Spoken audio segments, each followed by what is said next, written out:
And usually about this time, it starts to feel like we've been together for about a year, right? So we've only got today and then a couple more days to go, and we're done with this boot camp. And then we'll get started on the next boot camp. And I can't remember for sure which one is next, if it's email marketing or if it's Fiverr gigs. Does anybody remember? Do you guys remember what was next? I think email marketing. Is it email marketing? I may flip-flop those since they're flipping the email marketing stuff and fixing Mailing Boss or working on Mailing Boss and making it better. I may flip-flop this one with the next one so that we can make sure we're not working in it when they're working on it, because that usually ends up being a negative. Davida, let me let you say what you're going to say, and then I think Dominic has a question or comment. Yeah, what I was going to say was this morning, I guess the Lyft driver took me to the gym, and we were talking, and he's like he's doing like, I guess what you want to protective services and firearms and all of that. So we got to talking, and I started talking to him about Builderall. So I'm going to send him some information. So he, because we were talking about the importance of your website, not just being there to give information, but to really sell something, and it being a true e-commerce. Mm-hmm. And you know, and part of that know, like, and trust factor, right? It's one piece of the puzzle that creates that know, like, and trust factor. They're going to get to know you, hopefully like you, and trust you enough to buy something from you. Your website is part of that too. So you're exactly right. Yeah. So good job. So I'm going to be sending them an email sometime today. Good. So I'll keep my fingers and toes and my eyes crossed and my legs crossed and my butt cheeks crossed. Everything I can cross, I will cross for you to make sure that you get that business, because that would be great. Yeah. Poor Dominic. I've traumatized Dominic now. He's not going to be able to talk now. No, I just want to know how you cross your butt cheeks. For Davida, I'll do anything. Okay, I was just interjecting. Yeah, you have email marketing April 29th through May 5th, and then Fiverr gigs May 15th through the 19th. Great. So I may flip-flop those because we're changing Mailing Boss stuff. We won't do a whole lot in Mailing Boss because email marketing is really concentrating more on creating good emails and working on that reputation and getting good subject lines and getting good content inside your email. So it's not going to concentrate a lot on Mailing Boss, but we will actually use Mailing Boss because we'll go through the basics of setting up a campaign. And if they're working on the system, I don't want to try to be teaching and going, oh, well, that's not working today, and that's not working today. So we may delay it till the next one. Roberto, have a question? Yes, Shelly, going to the chatbot, I was trying, there is a chatbot already, a flow for Builderall lead generation chatbot. That's right. I was trying to get that connected to my messenger thing, but I totally got, I wasn't able to find the place where you show us how to get it connected. That's okay, because what we're going to do is we're going to play in this system and continue to build ours. But then tomorrow we'll connect ours to the website, and then I'll show you how to disconnect it and connect that Builderall lead generation one. Okay. I want to go completely through building one first, though, so that when you look at the lead generation one and you start seeing how it's built, you'll be able to navigate through there and change the things that you need to change. Awesome. Yeah. I just wanted to see how that one worked. Yeah, so. Yeah, it's fabulous. It's a fabulous little chatbot. It's not little, actually. It's really big. But again, if you did that first, you pulled that in, it would be like overwhelming to see all the different things that are in there and then try to figure out how to get around to edit. But if we start with building our chatbot first and you see the structure of it, then you'll be able to go in really quickly and edit very easily. Okay? Good. Thank you. Sounds like a plan. Okay. Well, it is a plan. I don't know if it's the best plan, but it is a plan. Good. Good to hear. All right, you guys, do you have any other questions? Judy? Where do you get the notification that you're, when you had to send in that subscription, where do you get the notification when it's been approved? It's it's in the same area that you created the application. And when it is approved, it will have a green, I think it's a green circle with a check mark in it. Oh, okay then. Okay, that's good. I'm still waiting. If you're not accepted, it will say in big red letters, rejected. Oh, I haven't got red letters yet. It's like, oh my gosh, I've been rejected. So yeah, it's pretty obvious when they reject you. They let you know for sure. Okay, thanks. All It right, will also come up in Willie. broadcast also. I'm sorry, say it again. It will also come up in broadcast. Yeah, actually it will. You'll get a message that'll tell you that you've got a message about your subscription messaging. And I think right in the message, when I read it, it said, you've got a new message, you've been rejected. It was just like, oh my gosh. Yeah, so they're just not really very diplomatic about it. But then they don't tell you that when you're accepted. They just tell you, you got a new message about subscription messaging. And when I went in like the third time, I was like, well, geez, I hope this time I'm finally approved. And I was. So it's that green, I think it's a circle with a check mark in it. Okay. Any other questions? I was accepted the first time. Do what, Willie? I was accepted the first time. Yeah, I was the first time I did it, the second time I did it, the third time I did it, the fourth time I did it. But for some reason, like this time that I did it, which has got to be like the 20th time I've done it, I was rejected. I've like never been rejected. So this was the first time. It was a really weird feeling, but it's all good. We are not rejected anymore. It's kind of like when you play Candy Crush and you lose the level that you're playing and it says you are a loser. Have you guys ever done that? Seriously, there's nothing like hitting Candy Crush the first thing in the morning and losing a level, and it tells you very plainly, you are a loser. But the good thing is I'm on level 2000 something, 800 and something in Candy Crush. So I have that. All right, do you guys have any other questions before we start? No, actually, I didn't get approved yet, but is there any word that you have to take out, like somewhere? I took out the membership, I like heard word that. membership. Yeah, that was the magic sauce that got me approved, because the rest of it was basically almost exactly the same. So I'm not sure why they won't approve a membership area. There's 3 membership areas, and so it's not, to me, a membership area is not necessarily an offer or a promotion, but apparently to them that's a trigger word that says nope, you're not approved. Yeah, okay, we'll try again. All right. All righty, so today we're going to continue on with our chatbot that we created. And if you guys remember yesterday, we actually created a chatbot that was just an idea of how we could put together a chatbot that would address the needs of somebody new coming into Builderall. So what I did last night after the training was actually went in there and put in the rest of this outline that we put together, that we built together. And so we had the main menu, onboarding, affiliate information, and team resources. And then under each of those items, we had specific items that we wanted to address in each area. So let's go ahead. I'm going to share my screen and we're going to take a look at what that looks like. So I'm just going to go to share, and I'm going to, oops, sorry. Let me share again because I pushed the wrong button. There we go. And here I am in my Builderall dashboard, and I'm gonna first jump into Facebook and see if I can actually find that chatbot, and Facebook.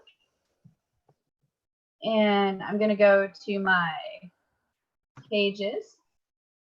So here we go with manage pages, and I have a lot of them. So there's my Team Awesome page. There we go. And to find that special link, you can actually test your chatbot here, right in this window. But to do it, you have to go to this triple dot thing and choose view page as a visitor. And then when you do that, you can actually click the send message button and it will pop up and it will give you everything that's in the chatbot, and you can see, you know, kind of what it looks like. But that one's too iffy to me. I like to go right into the chatbot as a full screen so I can see all of it really well. So what I do is I just go back into where I'm the manager of the page. Let me go back to where I'm the page owner, and then I go to settings, and then I go to messenger platform, and I scroll down and find that m.me link, which is right here. I click copy the link, and then I'm just going to open that in a new browser window. And that takes me straight to this chatbot, so I can actually work strictly in this chatbot and see everything really, really easily. Now, I can start it from here. I can see, you know, kind of what everything is looking like. So there's the start of it. It says, welcome to Team Awesome. You can use this chatbot to learn more about Builderall. Where I was confused, Arlie, was, were you saying that this part you cannot edit? Was that what you were saying?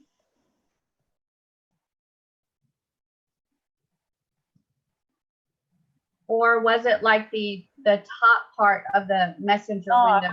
I could not access, but you send me the right link. When I hit the link you send me, finally I could go through the process and see what you were showing. I mean, I had a hard time at the first time. I didn't have the right link, but I understand yesterday you explained there is many links that you have to use to be able to look at your own chatbot, because I was not able to look at my own. So I figured out now how you said that there was different links, so you could be able to watch your own link. Awesome, fantastic. This is my favorite place to go, is right here in the big messenger window, because then I can see everything very, very clearly. But you do want to take a look at your chatbot in the smaller window as well. So at some point, not when you're testing and retesting, but at some point you do want to jump in and look at it in the smaller window to see how it's looking. Because if you'll notice, when I go to this smaller window, what it's done is, you remember I put the image, and then I put welcome to Team Awesome, and then I put some instructions there, and then it scrolls down and it keeps going until I give these three links. So that's actually a lot of space right there that that is taken up, that the user has to kind of scroll up to see. So that's one of the reasons why I'm really waiting on that delay, so that we can actually delay it, so that first this would load, right? And then it would do a ... like something is typing. And then after maybe 5 seconds, it could scroll the next section, and maybe the next section would be all of this right here. And then it would do the ... and then it would do the next section starting here, and it would show the rest of the information. So that delay is going to be really important, because it will help everything get seen instead of scrolling up the window. So does everybody understand that, why I'm excited about getting that delay in there? Yes, because you can see that it scrolls all the way up.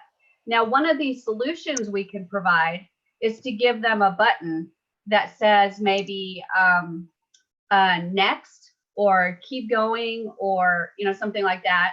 So you can make it scroll only to the section that you want it to scroll to, and then let them click a button to continue, and then click a button to continue. So that's an option as well. And we can use either let it scroll up, so they have to scroll up to see the whole message, or put a button in there so that they can choose when they want to keep going, and make sure that everything is kind of really short and to the point, so it doesn't scroll up out of the window.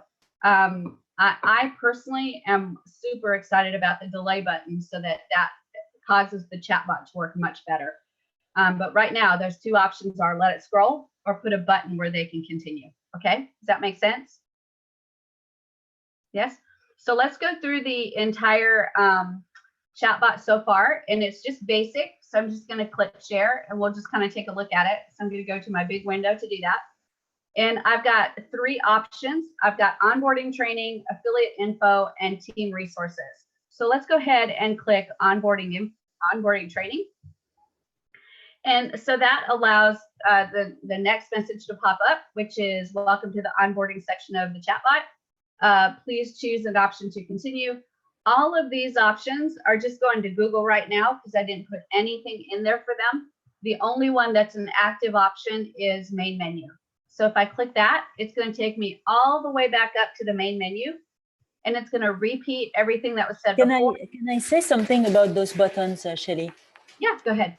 Because you can see them now in a big window, but I've realized when you put that many buttons, when you look into the smaller window, you don't really have the option to see all them all into one view. You have to either scroll or either make it bigger. Right. So I think if you have more than 2 or 3 buttons, then after it's just too many choices, I think. I think the option should be reduced to 2 or 3 button maximum. Yeah, if you're exactly right. If I click onboarding training right here, there they go. So there's all the buttons. They have to scroll up a little bit to actually see all of the buttons, right?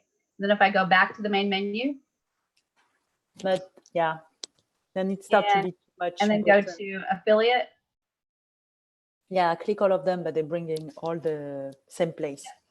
Yep. So they have to scroll up a little bit, and then main menu again. But I think when you do a bot, you have to be really focused on 1 or 2 things maximum on the same talk, because otherwise you are taking people for a round tour for an hour, and then people won't stay last longer. You're exactly right. So when we talk about like this list right here, when you've got 1, 2, 3, 4, 5 options, you need to really take a look at it and see what you can compress to make those buttons a little bit shorter. You're going to have the main menu so they can get back up and go through another path. So you do have to keep it really short and really sweet, and think about what are the things that you really want to share with people in a chatbot, and what are the things that you maybe want to take them out of the chatbot to explain more later. Exactly. So it's a fine line, and it's a challenge for sure. Shelly, Uh-huh. is there any way that at some point someone needs to talk to you? Is that an option to speak? Oh yeah, absolutely. You can put a link in there that goes like maybe straight to Skype, right? Any URL that you have, you can actually put that URL in as a button. So if you have the URL that sends you straight to Skype, and under my username, which you can get that, you just have to go into Skype and get the URL to your channel. And you can get that URL, put it in as a button, and when they click it, it'll take them straight into Skype. They log in and they're immediately talking to you. Now, what if I want to intercept the person in the same chat? I can actually do that if I'm actively on Facebook. Okay. If I'm like some of you guys have kind of interacted with the chatbot. And if I was online and saw you interacting, I actually jumped in and talked to you directly. So Dominic, did I talk to you directly on one of them? Yeah, I think Dominic was one. And I'm trying to think of who else I talked to directly. Yeah, and then you sent me a nice little video. It was awesome. Oh gosh, what video did I send you? You were at Everest, and you did a quick video and said howdy to me. Oh yeah, okay, cool beans. So yeah, if you're actively on Facebook and you're seeing people that are jumping into your chatbot, you can actually answer them directly, like right at that moment. But you have to be paying attention to Facebook to actually do that. Then there's other times where you get the messages that people type in, right? So let's say they're going through your chatbot and they just randomly type in, Shelly, I really need to talk to you. When you get this message, can you let me know and let's talk? I will see that whether I'm on Facebook at that moment or I get onto Facebook later, and I can actually still interact with Messenger and send you a private message through Messenger It may be asynchronous. It's not at the exact same time that you are on, but it still goes directly to you like we are private messaging each other. Okay, so you can chat with them. It's just, it's what I would definitely call asynchronous, unless you're just right there paying attention to what's happening with Facebook at the moment that they message. Okay, that makes sense? Any other Yes, questions? Great. Thank Any other you. questions? All right, let's, Gabriel, go ahead. Yeah, I have a question. I just want to make sure that I understand this correctly. Yesterday we talked about, and I don't know if I got it. You were saying that we cannot take people out of the chatbot and send them to a different website? Oh, Facebook no, you can do that? that. No, you can do that all day. We're going to do that today. And then, because what I'm trying to do, obviously we have a lot of options here with this chatbot. We can go on and on and on. But my goal is to keep it very simple for the prospect and give them a couple of options. Contact me, send them to a Calendly or something, or call me. I want to get them out of Facebook, because on Facebook you get distracted and you're going somewhere else. Right. So my goal is to get on my calendar or go to my opt-in page. That's it. And then get them out and get them through the funnel, get them through, start prospect. Because I got to get his email. I got to get his contact, Right. If he's just sitting there and just, getting information, then he gets distracted. He's got too many options. Ah, man, forget it, But Right. if I keep it very simple and then take him to a sequence, take him through the process, then I guess I'm a winner, Yep. And you've nailed it on the head.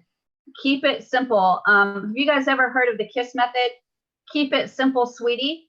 Never is it keep it simple, stupid. If somebody says that to you, you just bump them on the head, because it's keep it simple, sweetie.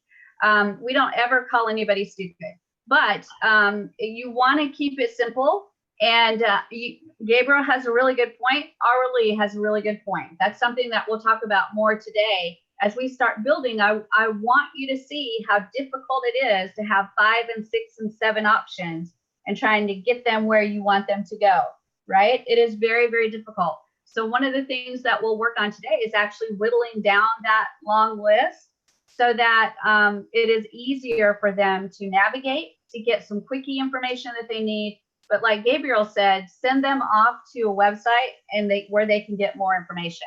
Right. The whole thing, I'm thinking that the whole thing is just like, hey, I'm here. I got gold. Do you want some? And then take them somewhere else and get them through the path. Get them right from now. There's a couple things that I'll argue the other way, and that is, let's say that I was a restaurant, okay, and I want a chatbot for my restaurant. Well, I'm going to have some things maybe like, do you want to know our hours? Do you want to know, I don't know, what our specialty is? Do you want to know, so you can put some basic information there that they can navigate, but then maybe send them to the website where they can actually make an order or reserve a table or something like that. So, it depends on the business. Now, if you have a store, like I have a jewelry store, and it's on Shopify. So my chatbot is going to be, what are you interested in? Necklaces, rings, bracelets, and then they pick from there. And then I might say, here's some of our most popular necklaces, 1, 2, 3, and then have a link to those exact pages so they can go to that exact page and find out more. So the size and depth of the chatbot really, really depends on the business. When you talk about digital marketing and the need to get them out of the chatbot and into somewhere where you can get a name and an email so you can market more to them later, you don't want to keep them too long into that chatbot. The one that we're building today is actually information for the new person.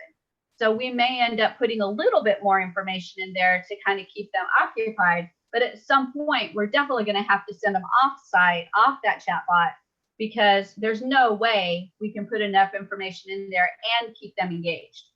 Right. But yeah, so good, because you're right. It depends on the business model. So whatever you got to do, but it's good to, I'm excited because we got the option to do what we want to do, and we can also. Absolutely. It's just like overstock.com, you guys. To me, that could be a humunga dunga chatbot because they have so many things, right? And if they built it correctly, it would be fun to actually navigate through that and try to find some of the products and then go offsite to look more at them. To me, that would be a huge, huge, huge chatbot. But for something like onboarding leads for Builderall, not so much. It would be very small in comparison to something like an overstock.com chatbot. So it depends on the business and what you're trying to accomplish with the chatbot for sure. And that definitely should be established before you actually start building. For this one, it's literally just to onboard new people and then possibly provide information to my seasoned people, like looking up the training resources and stuff like that. Yeah. So can you, I guess, you would have to have two different pages, right? For brand new people, they don't know what's going on, send them to this page. And then for my team members, have another page and then have another chatbot because these guys are more advanced and you want to give them certain. I don't think I would do different chatbot. I think I would just have the menu items set up. So newbies start here and advanced people start here. And that way the chatbot can work the same. It could be the same exact chatbot, except that this section is going to take the newbies through what they need to know. And then the advanced people can click the other button and get the advanced information that they need to know. Because remember, it's different paths. We can send them on completely different paths. Okay, good. Thank you. So I definitely wouldn't do two. I would do one. But it would be a challenge to make sure that you are setting up the system so that the newbies know where they're supposed to go. The advanced people know where they need to go. Does that make sense? Okay. Yeah. Okay. Thank you. Good. You're welcome. You're welcome. You're welcome. Any other questions, you guys? These are fabulous questions. Absolutely fabulous questions. All right, let's jump in and take a look at what we've built so far and keep building. So I'm going to go to share my screen, and we can see that there's a lot of things. This is a very, very busy chatbot already. So here's one of the things that I thought about changing up just a little bit, and I'll tell you the reason why. Right here, we've got this image that says, welcome to Team Awesome. You can use this chatbot to learn more about Builderall. And then I say, hello, Shelly. I am Shelly, the Builderall Diva, and I'm so excited you decided to join our team. So from here up, I think should be the initial message, right? And then every time they hit, or sorry, that's not true. From here up, where it says, I want to say thank you for choosing Team Awesome. From here up should be the initial message, and then they really shouldn't see that again. So what I would think would be the main menu area when they click main menu would be to take them actually to this one where it says, please choose from options below to start learning more about Builderall. So this area right here, I would actually make into its own flow. And then at the end of that flow, I would send them to this area to actually start the main menu flow.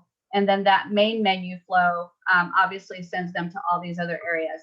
So that way they're not burdened with having to see this message every single time that they click main menu. They go back to just a simple main menu.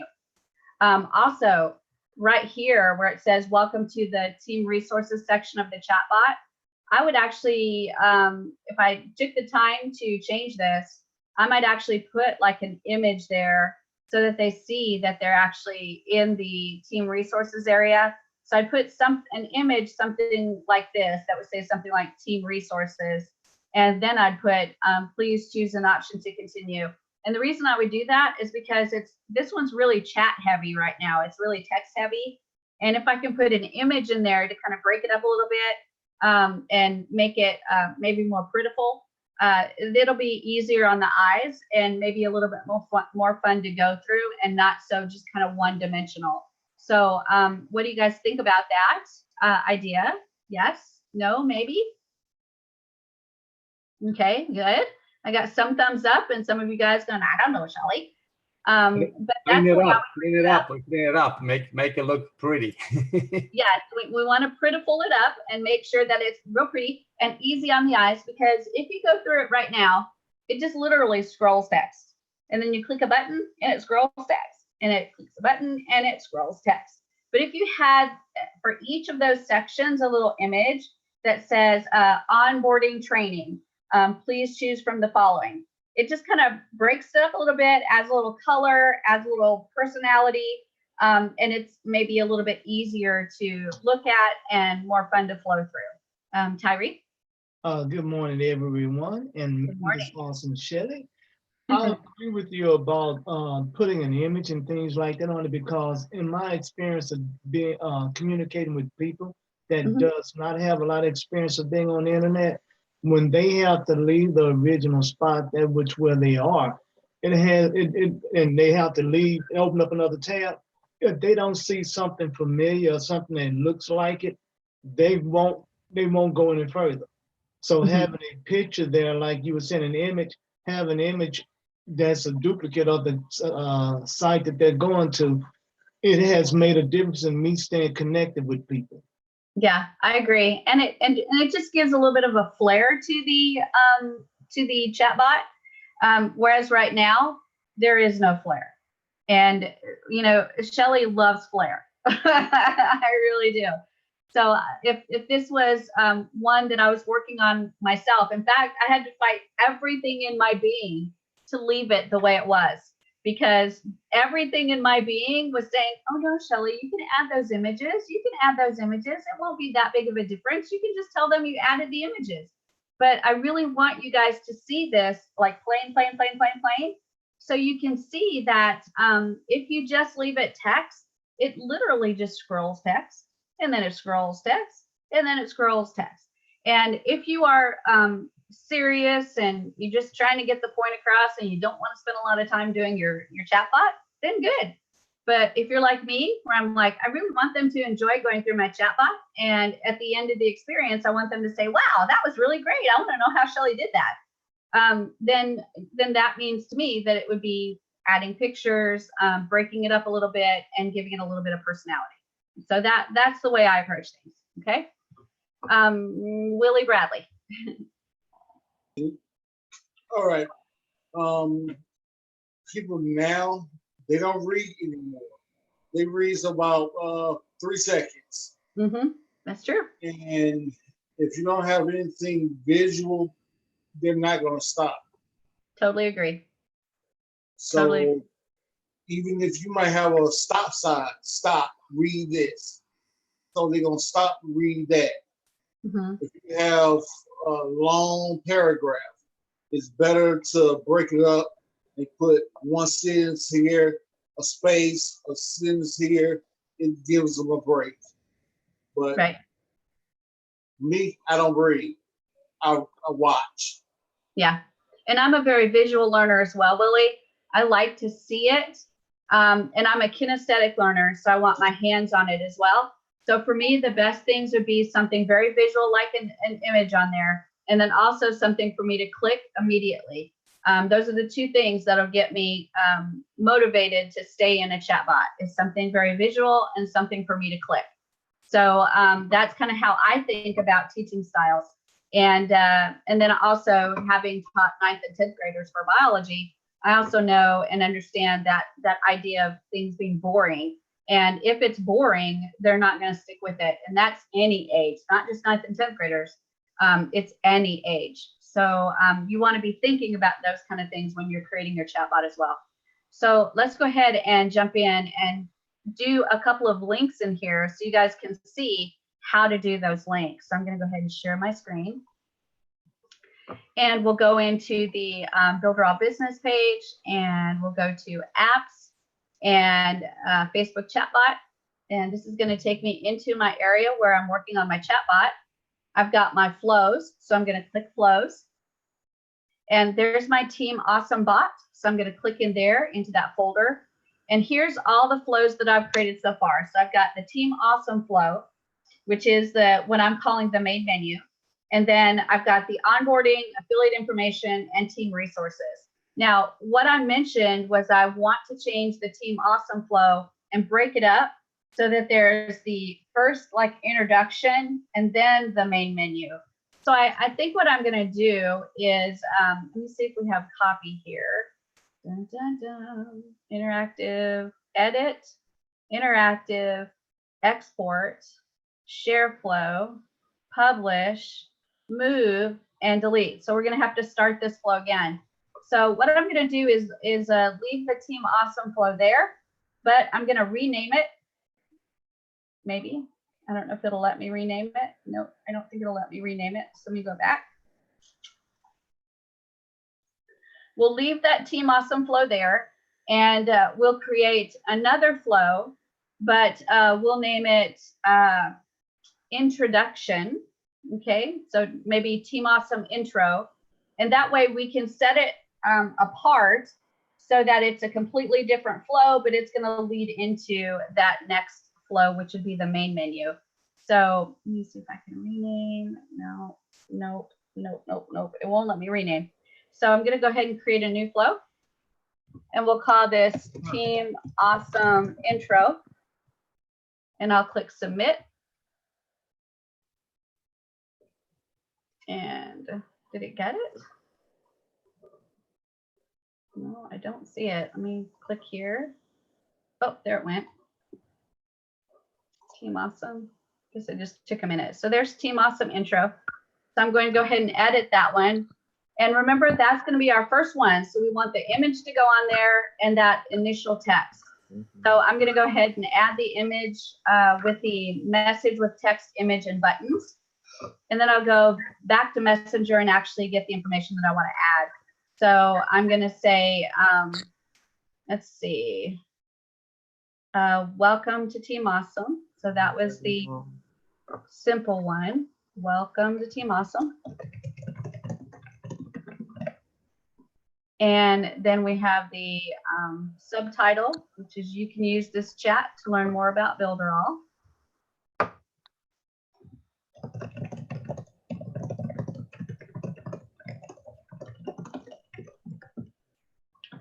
And then the image. So we'll grab the image, and that's in Builderall and boot camps and chatbots and day 2 and Team Awesome.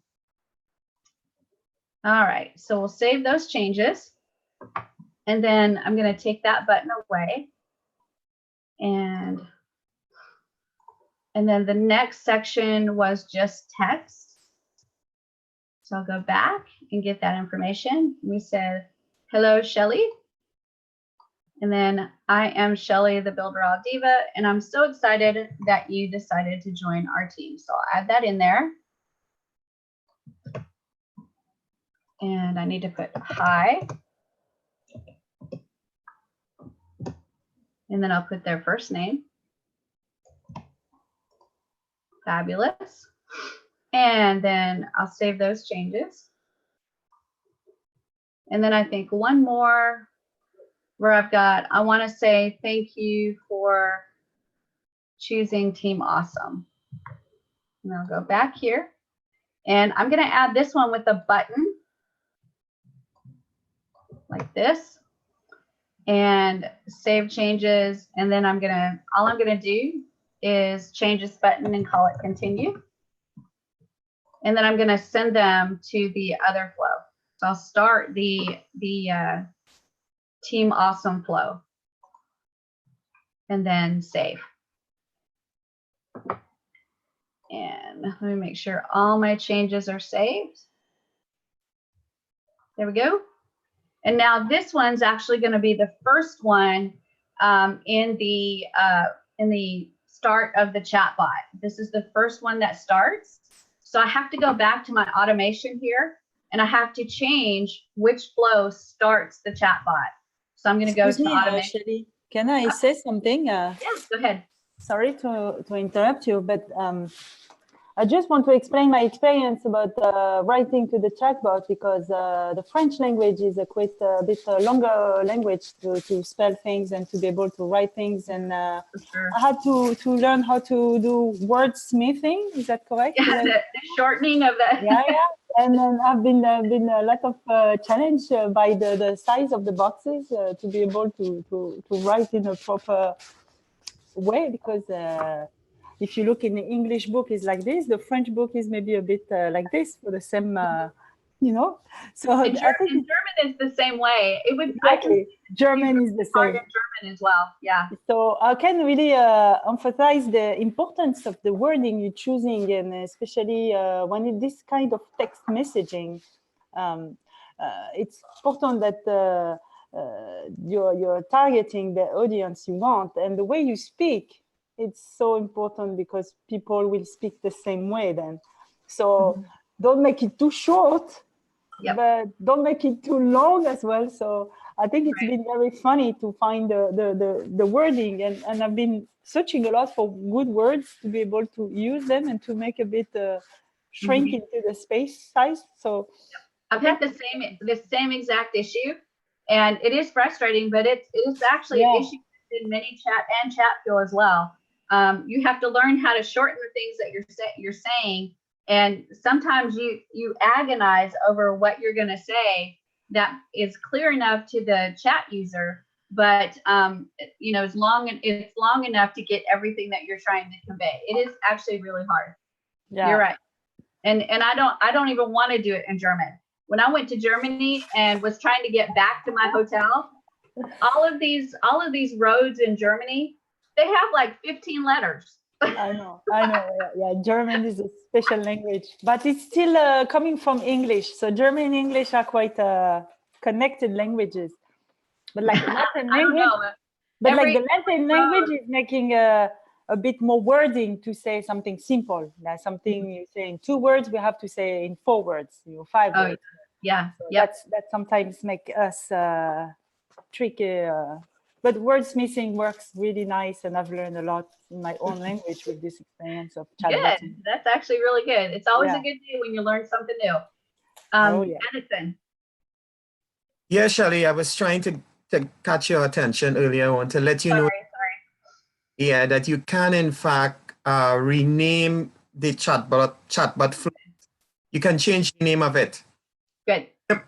Simply click on the name and a save will pop up. Okay, great. Let's check it out. So I'm going to go ahead and click share. And let me do the automation thing first. What I'm doing is changing the first flow. So I'm just going to go to my Team Awesome page, and there's my reply rules. And if you remember, we set it up so that if it does not equal this period, when somebody types something in, if it doesn't equal the period, it will start the flow Team Awesome. But I don't want it to start that flow. I want it to start that new flow I created. So I'm going to click the trash button, and I'm going to delete that bad boy. And then I'll do a new rule that says if it does not equal that period, then I'm going to start the flow, and I'm going to pull this down, and I'm going to do the Team Awesome intro. So that's the flow that I actually want to start. And then I'm going to click submit. So now I've got the Team Awesome intro flow going, and I need to do a little bit more editing because I want to show you what's showing up in the messenger right now. So let's take a look at the changes that we made. So I'm just going to type in anything. And we've got the first flow. We've actually got the first flow right here.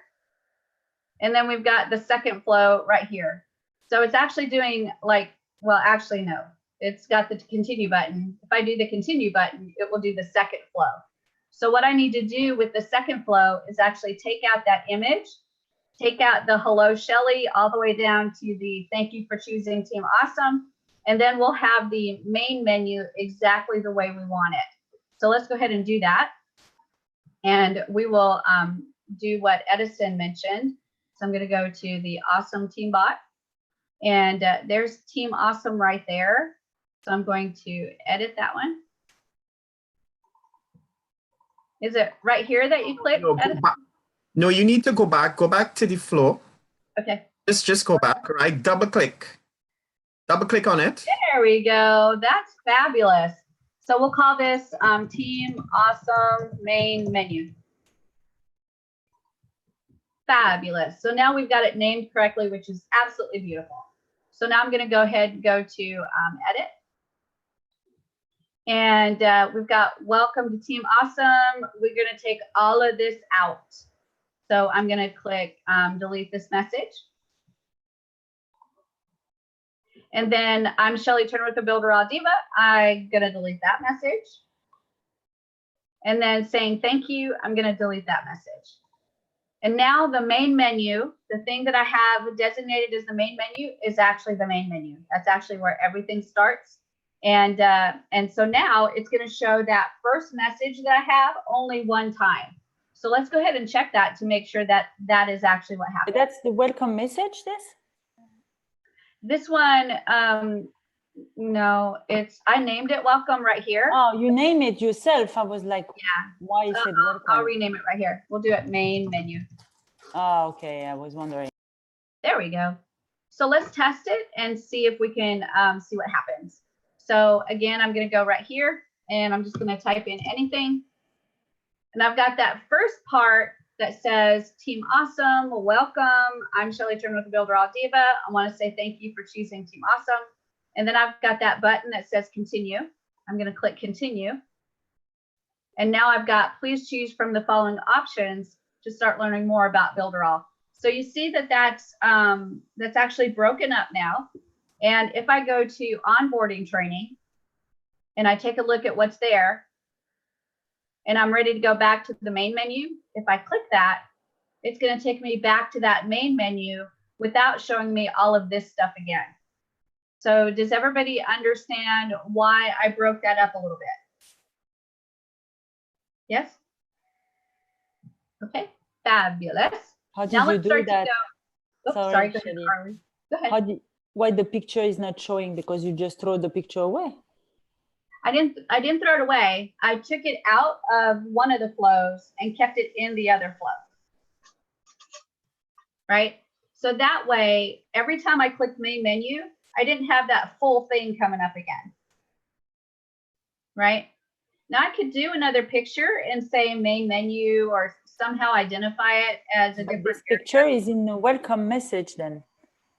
Yes, it's in the very first flow. The one you put into the somewhere else.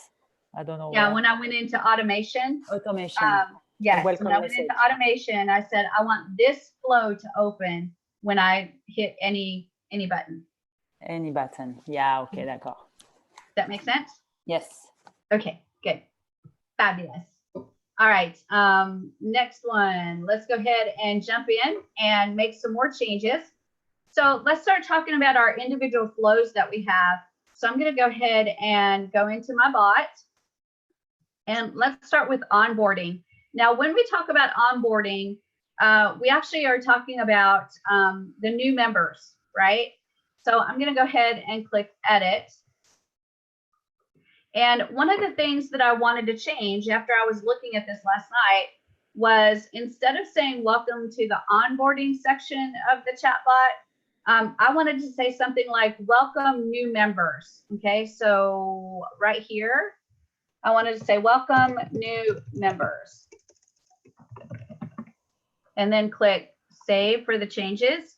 And then on the main menu, I wanted to actually call that new members instead of onboarding. So this goes back to what Aurelie and Edison, Gabriel, you guys have all kind of touched on this. I think Roberto as well. Kind of wording it and setting it up so that people understand where they're going and what they're doing. Onboarding is a great word, but I don't think it's clear. But if I put new members, it's like really clear. The old members will look at it and go, well, I'm an old member. I don't have to go to the new member area. So I think that's one thing I want to change to make it a little bit clearer. So I'm going to go into that main menu and I'm going to change onboarding to new members. Does that make sense, you guys? Or would it be getting started also? Or getting started, whichever way you want to do it. I actually really like new members because then the people that are new, They'll be like, "Ooh, that's me. I'm going to go there." So I'm going to go ahead, and that's probably my personality too. So I'm going to click share screen, and we'll go back to our flows and into the Team Awesome bot. And right there where we have the main menu, I'm going to click edit. And here's that button, and I'm going to click it, and I'm going to just rename it new members, and then save. And now we've got that button that says new members, and I think it's going to be clearer for them what information is going to be in there, which is information for new members. So I'm really excited about that one. So I'm going to go back to flows, and let's go into that new member bot. So I'm going to go to the Team Awesome bot, and there's the onboarding, and I'm going to click on that, and we'll rename it new members. Fabulous. Now everything is kind of coalescing. So on the new members flow, I'm going to click edit. Fantabulous. So now I've got welcome new members, and then the next area is please choose an option to continue. And we've got the Builder All dashboard, your profile, and Builder All tools. So the first thing that I wanted to teach them about was the Builder All dashboard. And so do you guys have any ideas about what I could do in that area that might be a good idea to give them for the Builder All dashboard? Jump them into the video that training that you've already got that describes the dashboard. That's a really good idea. So let's see if we can find that video. So I'm going to go to YouTube, because that's usually where it's at. And I'll type in youtube.com. And I'm going to type in Builder All dashboard. I'm not sure actually about that. I think it's going to be an opportunity for the person to step out. I mean, why will at this point have a look of what's going on in the dashboard? I don't understand that. When you're a new member, the first thing you want to do is to look into the dashboard. Oh yeah, I think so. To be able to start learning how to navigate. Don't you think?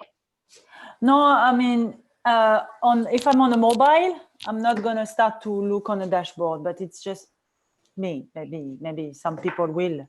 I was just wondering, like maybe people just join for 1, 2, or 3 reasons that you can do a survey to define exactly what they are coming for. And you can straightly take people to the point, because start doing a tour. I think that would be actually great, Arlie, if you had that first button, and if they picked it, maybe take them to a new flow, a different flow, like outside of this flow that we've got going, and say, you know, why did you join? And even take them to another path. Let me show you what happens though when you do that. I'm going to draw this out, and it's kind of too complicated to actually do that with you guys here, because I think I would lose all of you guys. Here's what happens is you do this, and then you do this, and then you do this. Hold on, I'm drawing it, so I'm going to show you. And then you do this. Dun, dun, dun. So what you get is something that starts to look like that. Right? So those are all the different paths you can take. So you start here, and then you go maybe that direction. And then from there, you can go one of 3 directions. So you pick one. And then from there, you go one of 3 more directions. So you can do that. You can absolutely do that. In this class, I worry that if I do too many branches, that I will lose people, because it takes a lot of planning. And that's something that I would definitely have completely drawn out before you would actually build it. Right? So your idea is absolutely beautiful. It is absolutely beautiful. But it would be something that I would sit down and draw completely out, because it would be such a challenge to put together on the fly with you guys. Shirley?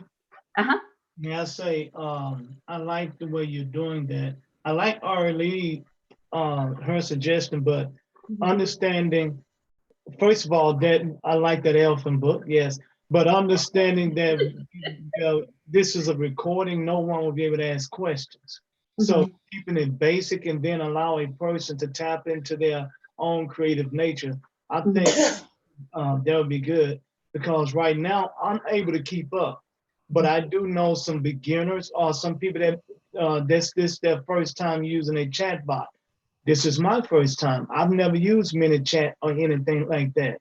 So keeping it basic to help them understand the functions of what you're doing, I like that. But then again, what Arlie said, it allows me also to know that I can be a little more advanced when I get to understand it.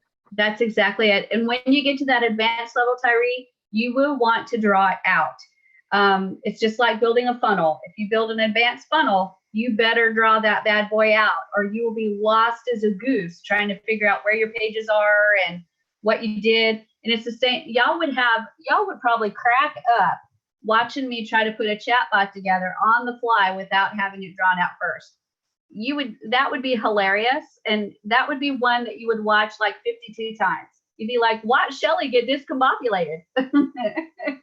She doesn't even know which direction is up anymore.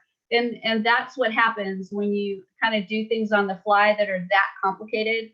So you would want to draw it out completely. You guys are getting the tools to be able to do this, but you can put a flow, going to a flow, going to a flow, going to a flow. You can absolutely do that. But getting back, right? Navigation is the hardest part. Getting back, so you can go to the beginning of that flow, or the beginning of the previous one, or the beginning of the previous one, or to the main menu. All of that is the absolute challenge. So the deeper you go, the harder it is to get back.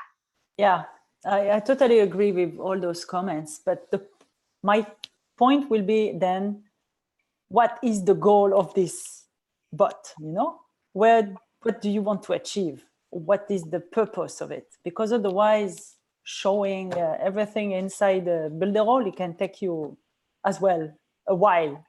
Yep, I completely agree. Completely agree. Edison? Okay, Shelly, I'm glad that Orly asked that question, because it's something that I wanted to say, and it's something that we need to keep in mind. The bot actually operates similarly to your email. It hears your leads, and then you are able to move them to where you want to move them, especially when you have tags and other stuff like that. So what we need to keep in mind is that for the chatbot, it's a nice way of engaging, because generally we all know, and we have heard it, that emails, you're having less and less click-through rates and engagements and so on. Whereas most people spend time on their mobile devices, the moment they see that message pop up, they may just be curious and open it. Whereas your email, you open your email, listen, I have an email account that has over 54,000 emails in it. And I don't even bother to go there anymore, okay? So it's like looking for a needle in a haystack, unless someone says to me, listen, I sent you an email, then I have to go and search because there's so much spam and all the other stuff in it. So I'm saying that in answer to her question, and this is one of the reasons why I focus more on the chatbot, because it's simpler, it's new, it's a new frontier. That's how I look at it, because people, that's what's happening. It was introduced in 2016, and everybody know we are so conditioned to respond via a chat, be it text on your phone or whatever it is, and that makes it easier. And so we can build a list similarly to what we do with your email funnels. We can build a list, we can move people to websites and whatever have you. So from that standpoint, I think it's important for us to focus on what is really the objective of this chatbot, what it's meant to do, and it's mimicking what you do with your email, but in a more effective manner. That's it. Yep, I agree. I absolutely agree. So yes, anytime you build a chatbot, that's one of the things that you're going to do is, why am I building this chatbot? Why am I putting this chatbot together? What do I need it to do for the people that are inside the chatbot? This one is just training purposes. So it's literally, this chatbot is designed to show you about the steps and the flows and how you can organize your steps and flows to build an effective chatbot. eventually I will take this exact chatbot and switch it up to be my chatbot for my Team Awesome group. So my use for it is going to be for new and seasoned members to get information.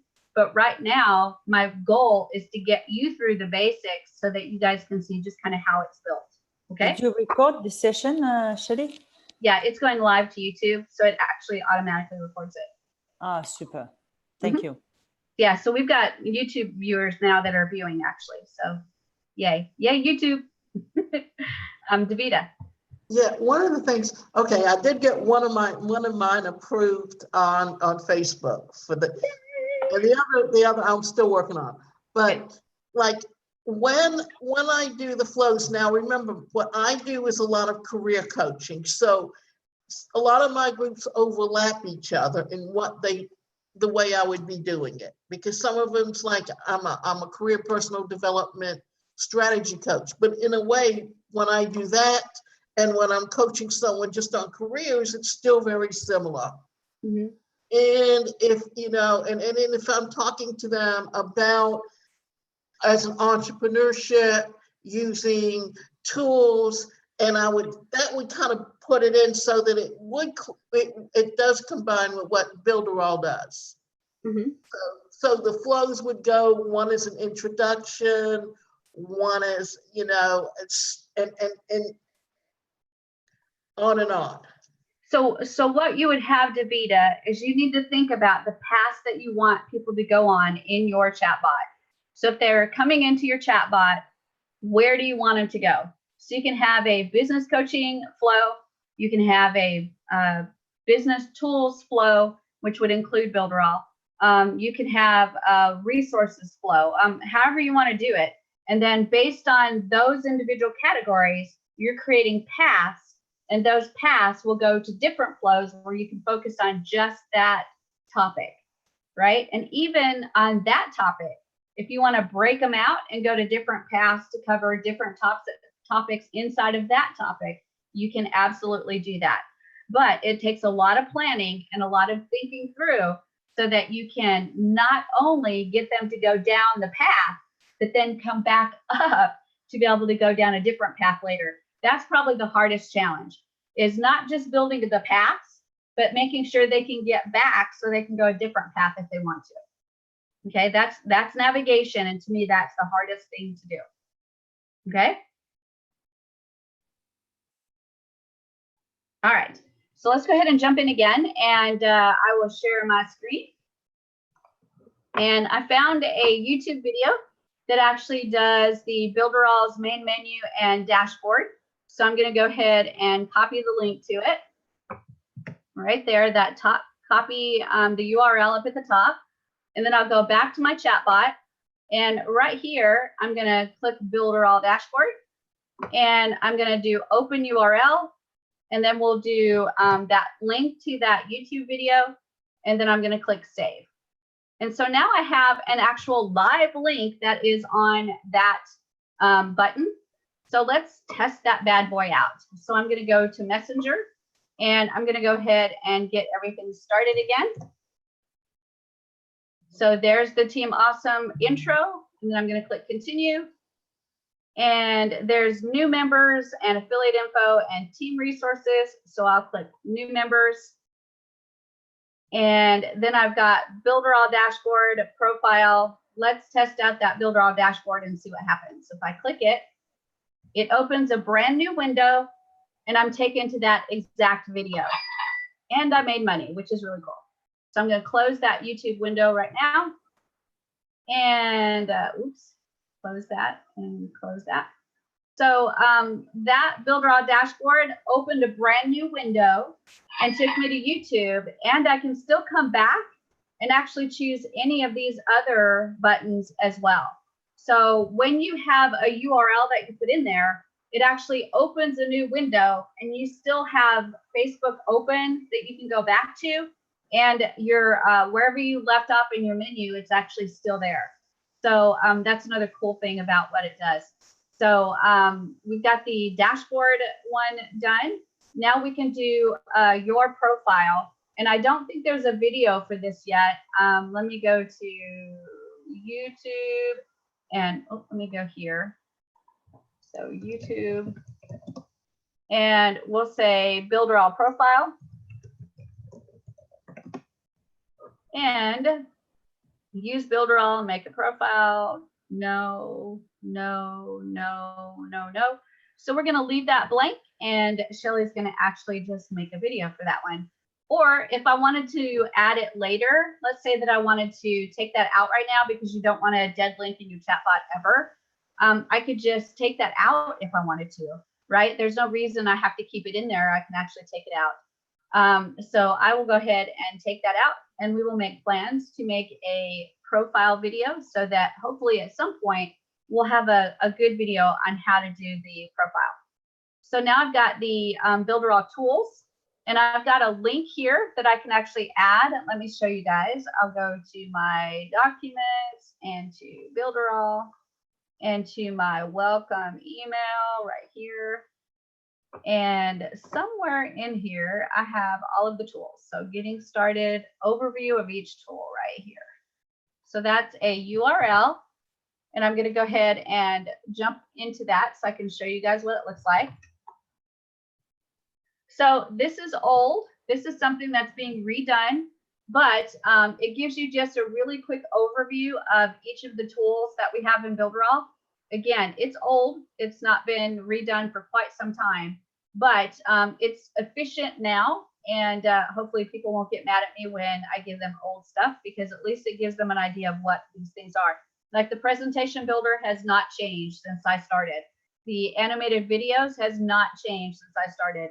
The floating videos has not changed since I started. The design studio has not changed since I started. The only thing that's changed has been the look of the dashboard, and that's it. So I can send this as just a kind of way to get them started. So, and then knowing that I'm going to be working on improving it for them. So I'm going to copy that link and jump into my chatbot, and under Builderall tools, I will type in that it's going to be a URL and put that URL in, and then click save. And Shelly, can I have that link on the chatbot? I mean, on the chat? Yeah, absolutely. Let me stop sharing so I can actually give that to you guys. Shelly, is that available in Builderall? It is. It's not actually. It was available on the dashboard like a year ago, but they took it off. So I just kept the link to it. The page is still up. So that's the link. Nobody can get to that page unless you have the link. So you guys are very, very special. Thank you, Shelly. You're welcome. And again, those are old videos, guys. So don't kill the messenger. It's just that's if you're getting someone started, that is a great clearinghouse to get them started, right? Even though the dashboard may not look the same, you can explain that maybe in a welcome email. Say something like, I've got this link here. It's going to tell you about the tools, but the dashboard's changed, but the idea of the tools is actually the same. So watch the videos, learn about these tools and how you can use them. And I will be updating those videos as we go. Okay. So at least you're giving them something to work with.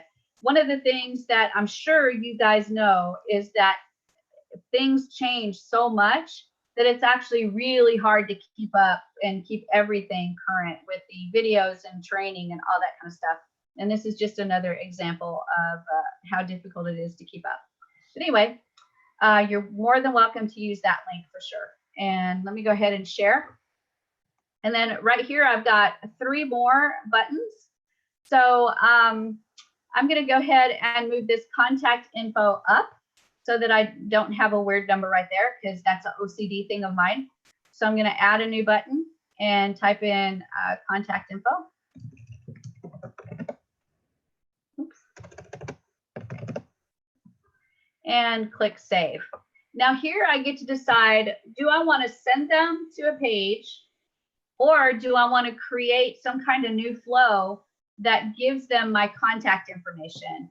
So I can actually either create a new flow or just create another step, or something like that. So I think I'm going to create a new flow and put my contact information in there, and then I'll have to send them back to this particular step again at the end. So let me go ahead and create a new flow for contact information. Does everybody understand why I'm doing a new flow? No, I think I got to know. If I create the contact information in these steps, there's a possibility that that will just magically appear somewhere because the steps go one right after another, and they'll just keep flowing and show everything that you got in there, unless you have like a button that stops or something like that. So what I'm going to do is just put my contact information in a completely separate flow. And that way I can send them out to that flow, give them my contact information, and then send them back into this flow again. Does that make sense? Yes, it does. And you showed us how we can take them back to the beginning of the flow. So I'm still with you. Yay! So let's go ahead and do that. So I'm going to go ahead and share my screen. This is just brilliant, very brilliant. I cannot say anything else. This is just brilliant. Thank you. So here's my Team Awesome, and I'm just going to create a new flow, and we'll call this contact info. Make it really simple. And now all I have to do is figure out what do I want my contact information to be that I want to send them. Do I want to give them my phone number? Do I want to put a link to Skype? Do I want to send them to my Calendly? Or do I just want to give them text information? I think for today, I'm just going to start with text information, and we'll just kind of go there. So I'm going to click message with a button, and I'll show you why I'm doing the button in a second. But I'm going to put my text in there, and I'm going to say, here is my contact information. Let me spell it right. And we'll put Shelly Turner, phone 555-555-5555, and Skype, Biology Viva. And what else? WhatsApp, 555-555-5555. And I'm going to put save changes in there. And for the new button, I'm actually going to put a link back to that flow that we were just in, which was the new member information. So I'm going to click new button. And I'm going to call this new member menu. Like that. And then we'll open the flow. So we'll start a different flow, and it'll be the new member flow. And then I'll click save. So what I've done, you guys, I've taken them out of, I almost said tooken, that was hilarious. I've taken them out of the new member flow, and I'm giving them some information, and then I'm going to bounce them right back into the new member flow. That's the way it should work. So is everybody up to speed with what we've done so far? Yes. We've taken them out, and we're going to bounce them back. Yeah, but they will be coming back exactly to the point they left, or they will go back to the beginning? Nope, they're going to go back to the point that they left, to the new member menu, instead of all the way to the main menu. Okay, how come then the system knows where they have left, so they send them back exactly where they left? I told the system, take them back to that new member flow. Yeah, but this is the name of the whole flow.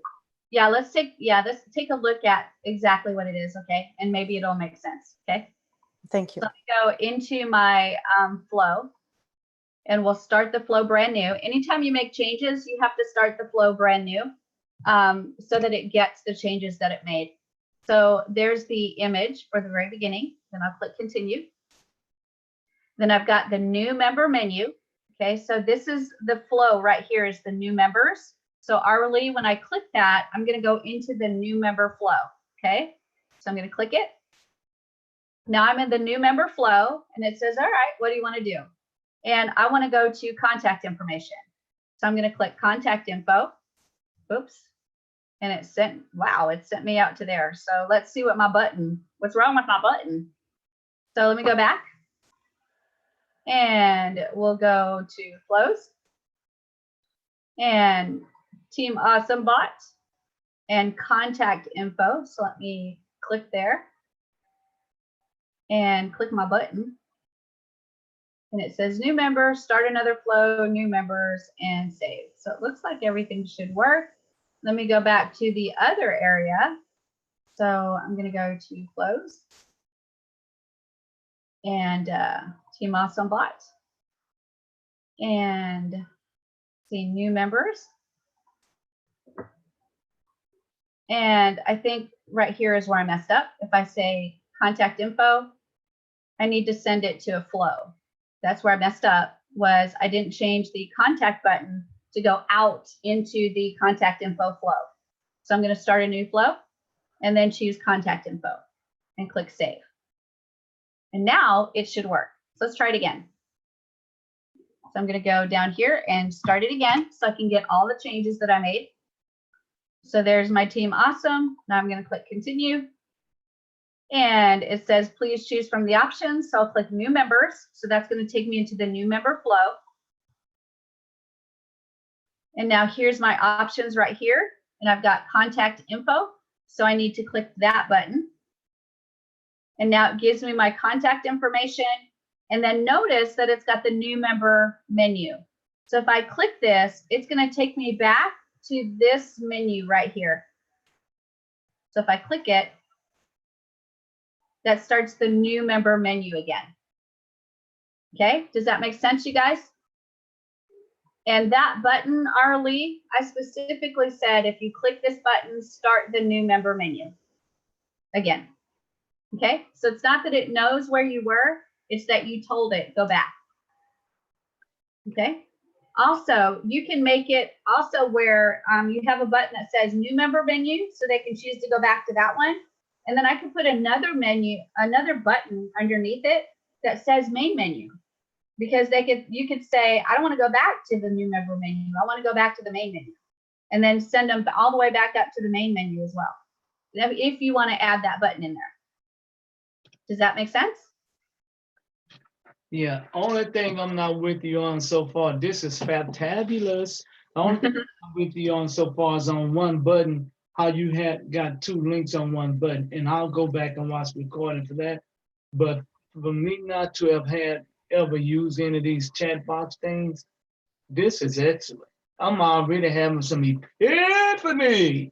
Yay, Edison. Okay, Shelly. So here's what I want to say, because I can see one of the disadvantages that you may find with the bot, and it has nothing to do with the bot per se, but basically it comes down to people's skill level. Mm-hmm. So like I have done some ebooks and I have used the bot. Now I have to send them to a URL outside of the bot to download. Okay. Mm-hmm. And but I want them to come back to their messenger to be able to continue the process. So the first step is to grab the ebook. Mm-hmm. And then come back into the flow, because I have other bonuses for you. But most times, sometimes people open up, they download, and perhaps they have a lot of pages open on their website, and they don't come back to the bot again, because maybe they get absorbed in the ebook offer. Yep. And even start reading it. So what I did is I said, you know what, let me just make this this ebook offer to be only about the ebook offer. You capture them as a lead, you tag them, so you have them now in a group, and then you're able to do broadcasts after that and continue the process. So I just thought to mention that. Yeah, because if not everything you would be able to keep within the messenger bot, you need to take outside, and sometimes when they go outside, they don't ever come back to that messenger chat. Yeah, it's just like a funnel, and I'm glad you said that, Edison, because yes, it's just like a sales funnel. If they ever get out of your sales funnel, they're not coming back. That's almost a guarantee.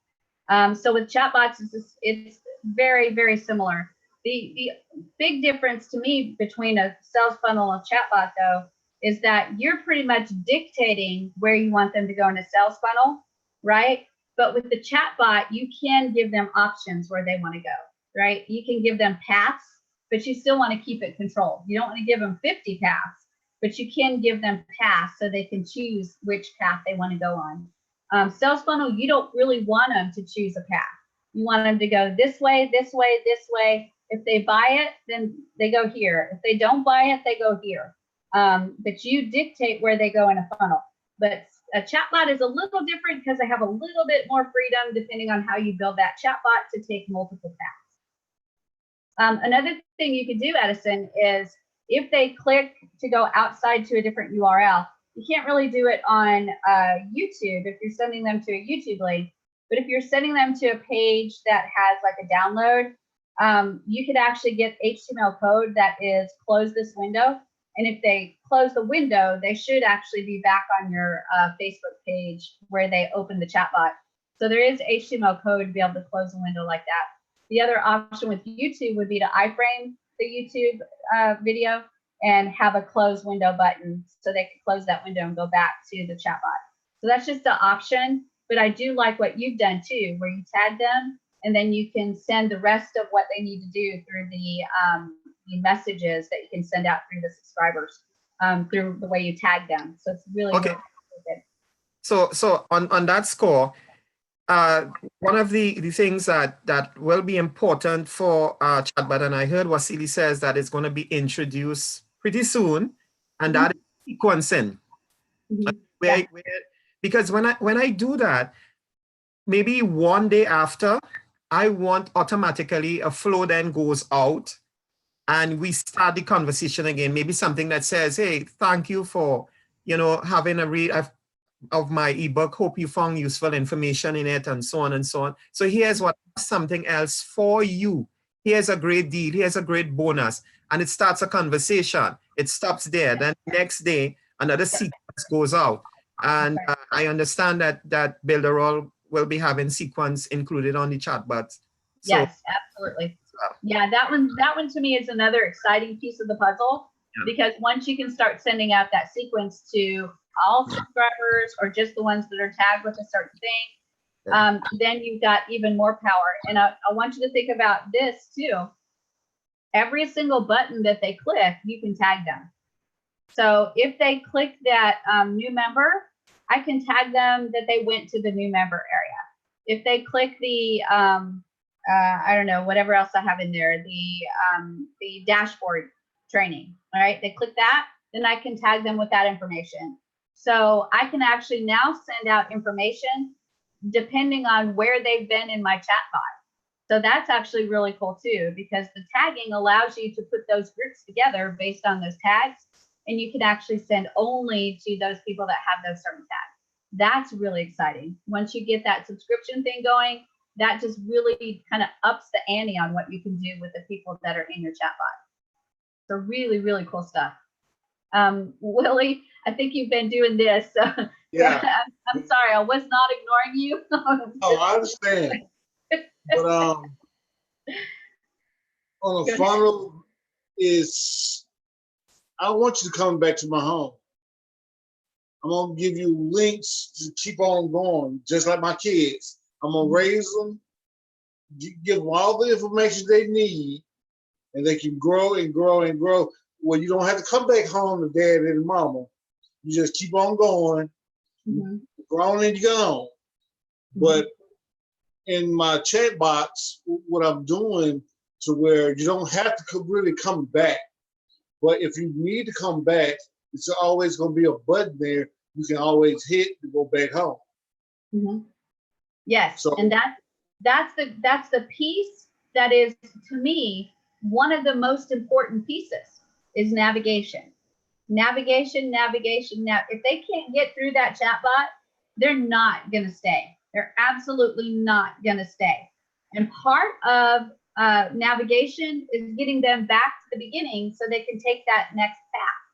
So in every single flow, you need to make a way that they can go back to, whether it's the new member menu or the main menu, or back up to the affiliate menu or the main menu.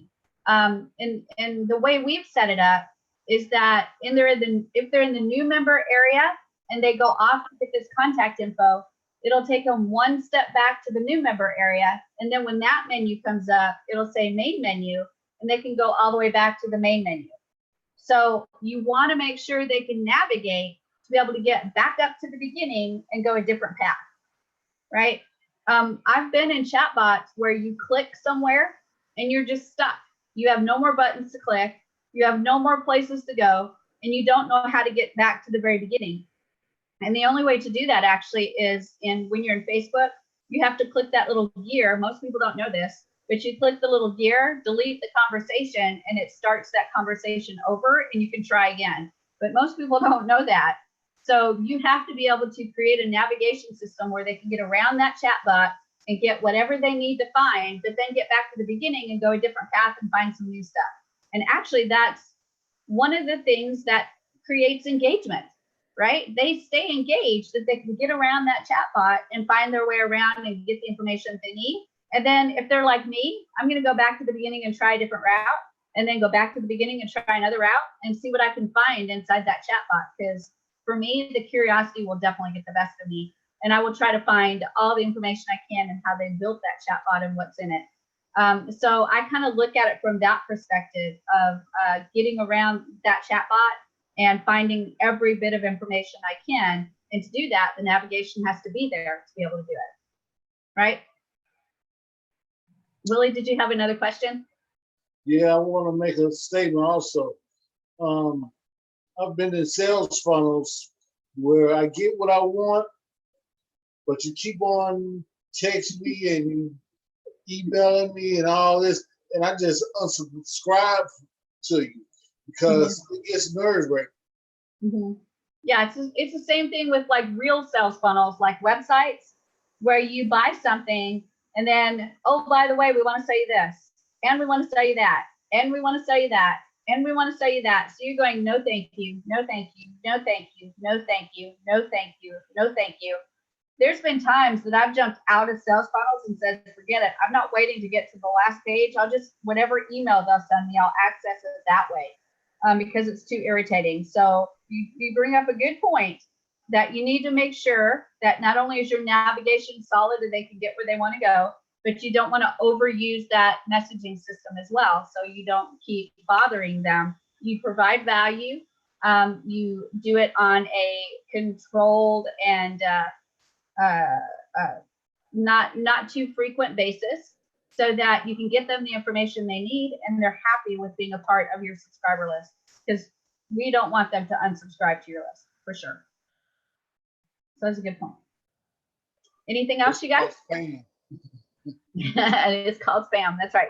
And we talked about this before, that if you do that, if you use that privilege of having them on your list as a subscriber for messaging, if you abuse that, and people will, there are people abusing it now, so it's all good. We know that happens. But if there's too many people that abuse it, then Facebook will clamp down on it, and it will get harder. Right now, all you do is go through a real simple application process, and as we've seen, even if you get rejected, it's not that hard to go back through and get approved.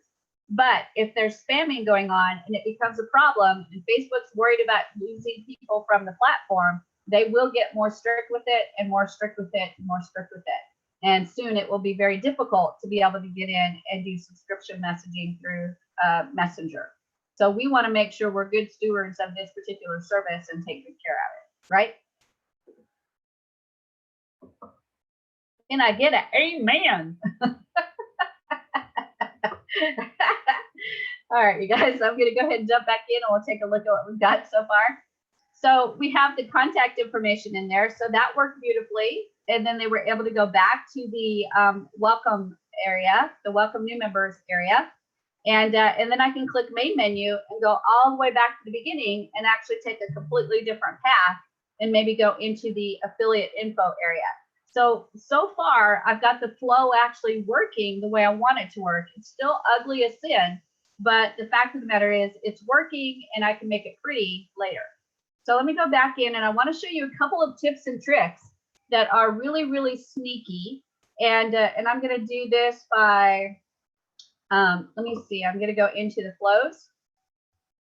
And I'm going to go into the Team Awesome bot.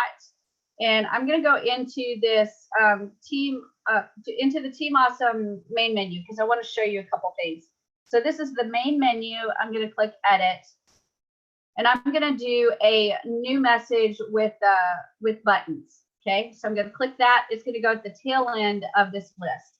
So we're going to say testing this step. And then here I'll do test button. And we'll just leave it as open URL and I'll click save. So now we've got a test step here. And if I go into the messaging area and I go to main menu, so I'll click main menu. And it's going to take me to the main menu. There's what I just added right there.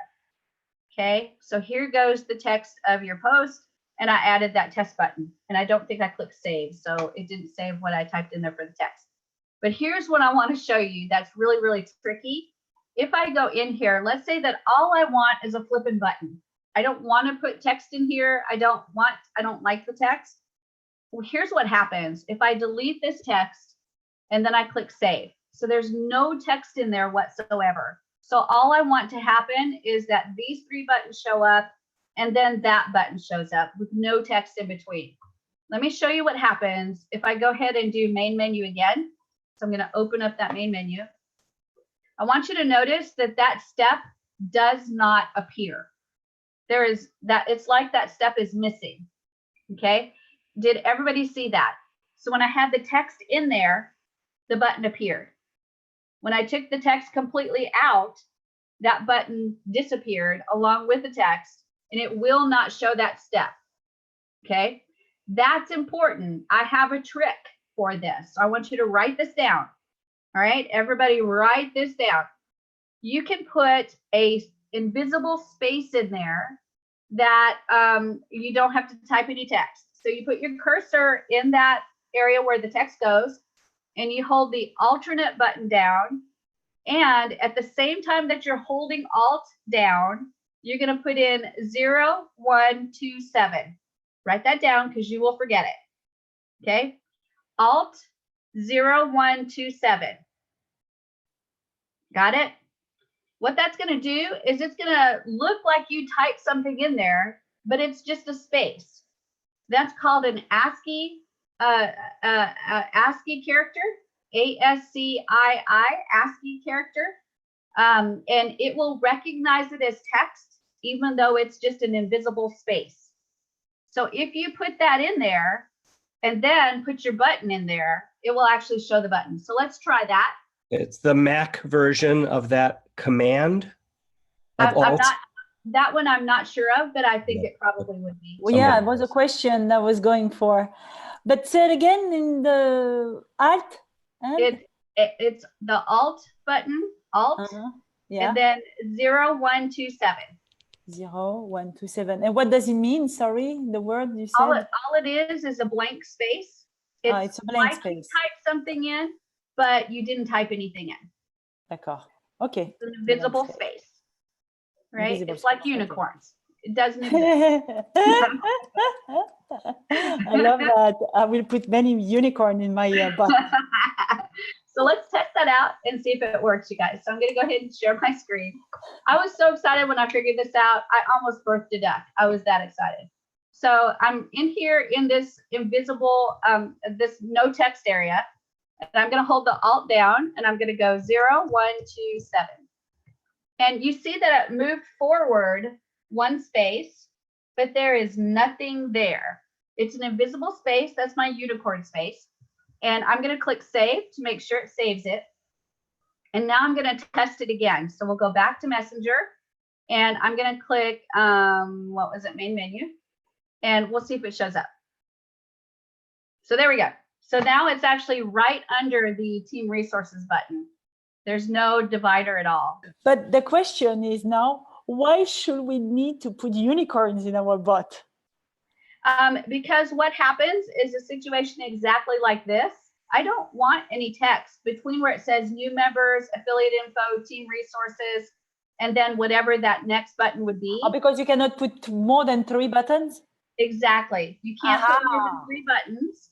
That was the question. In order to solve that problem, you can just create that unicorn space and then it'll put that button right underneath it. Perfect. Thank you. Does that make sense? And over here on the actual bot right here, it does put a little bit of a space there. So if you see, I've got new members, affiliate resources, team. So that's the first 3. and then it puts that test button as well. So there's a little bit of a space in between there, but to me that's better than actually having the having to put text there. Okay, That's awesome. it is awesome. I'm very excited about it. I love So, it. Thank you. Yes. So that's a way that you can actually do more than 3 buttons in a row without having to put text in between them. That is one way to do that. All right, so I deleted that, so that extra space is no longer there. And now you guys have the tools to be able to start creating flows, connecting flows, creating different paths and stuff like that. So I'm going to actually let you do that. We've been together for almost 2 hours now. So here's what I want you to do for homework is to start putting some flows together that have multiple paths. It doesn't matter. You don't have to do the same exact chatbot that I'm doing. You can do a very different chatbot, but draw it out, kind of play with it a little bit and create those different paths and take the user out of one workflow into another and then bring them back, right? Practice doing that so that you can actually get good at that because you're going to be doing it when you create a chatbot. There's no doubt about it. Chatbots are, they seem like they're just very straight line, but the reality is you can take them out, bring them back in. There's a lot of work to create a really nice flowing chatbot. Roberto, do you have a question? Yes, Shelly. Going back to that screen where you were, there is the option for you to add a new step. How that works? Because I see, you created a new flow, click continue, it took you to the new flow, but the new step option, how is it used? I actually did that just a minute ago. At the end of that main menu, I wanted that test button to show, so I just clicked new step. No, the one right next to the step list. Yeah, let me, oh, I see what you mean. Let me go share. Yeah, if I want to add a new step, this is another way to, you can create a new step and this series of steps will go and then it'll stop and then you can have the new step in there. So you'd have a button that have to tell you that you need to go to this new step. So let's go ahead and add a new step.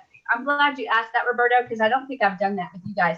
So let me do new step and I'm just going to create, here is the new step and then save changes. So this is at the end of the main menu. So let's take a look at what happens at the main menu. So I'm going to click messenger, sorry. And I'm going to click main menu again so we can see what happens. So main menu. And notice that only that first step pops up, right? If I want to get to that second step, I have to do something that takes me into the second step. Right. I have to have a button or something that says start the next step. It is like doing the second flow, but it in the same page.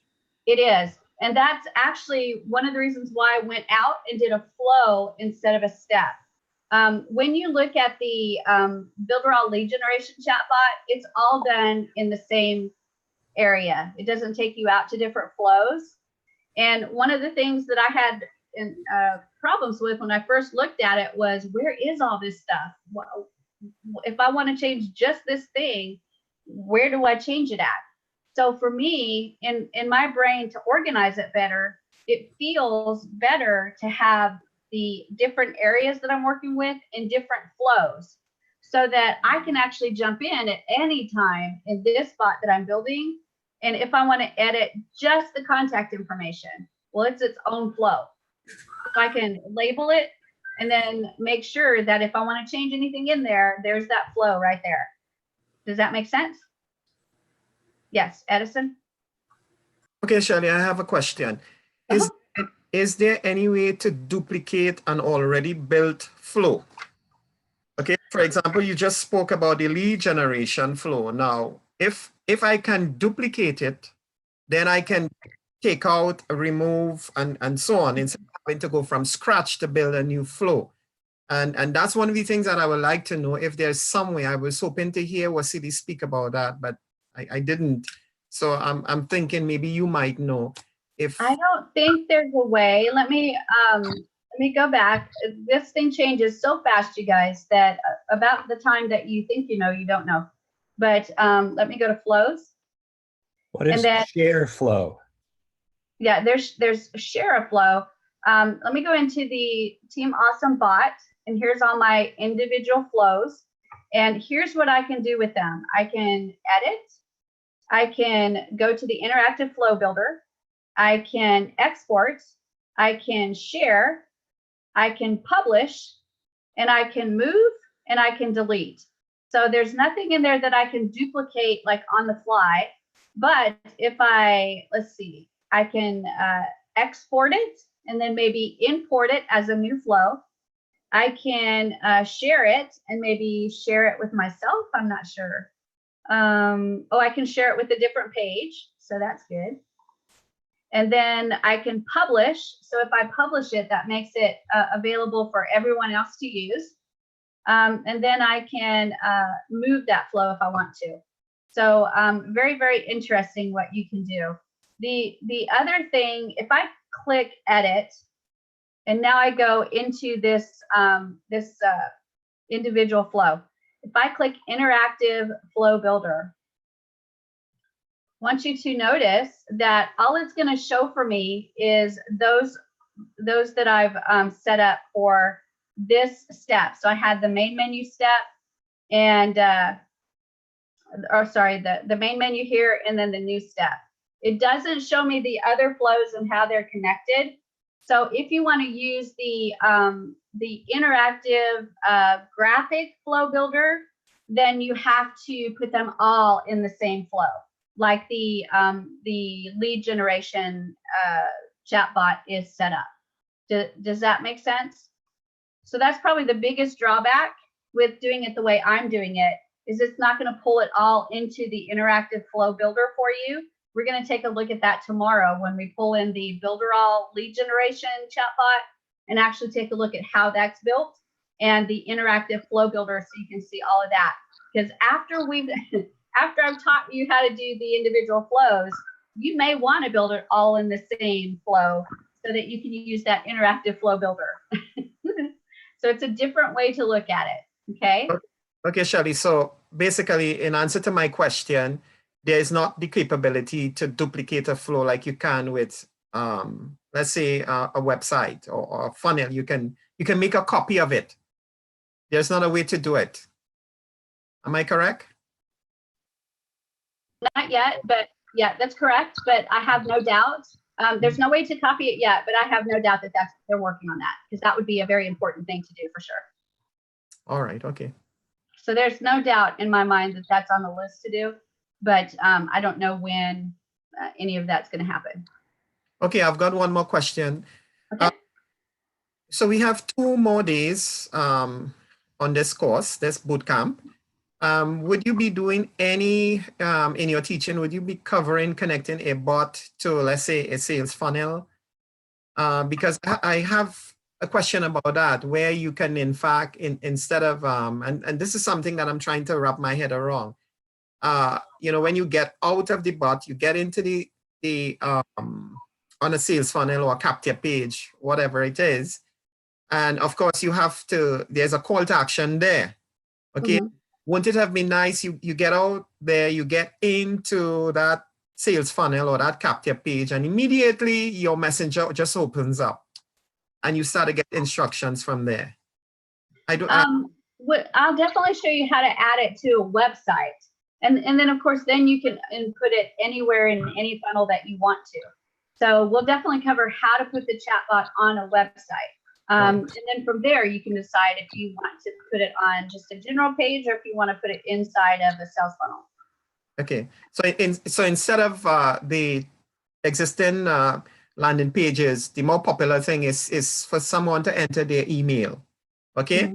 In this particular case, once they enter that website, we want a messenger to pop up and they type anything and the flow starts.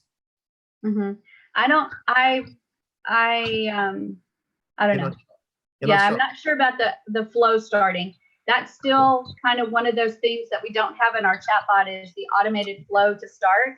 And I've talked to Wasili about that. That's actually coming. There are chatbots that you can say when the messenger window opens automatically, I want this flow to start. But that's not set up with our chatbot yet. Okay, good. Okay. But it is it's coming. Wasili has said it's coming, but there's so much coming, they can't do it all at once. Evelyn, do you have a question? 2 questions. I can't hear you.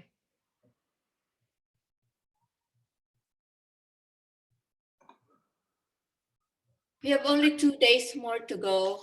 Only 2 days more to go. That's right.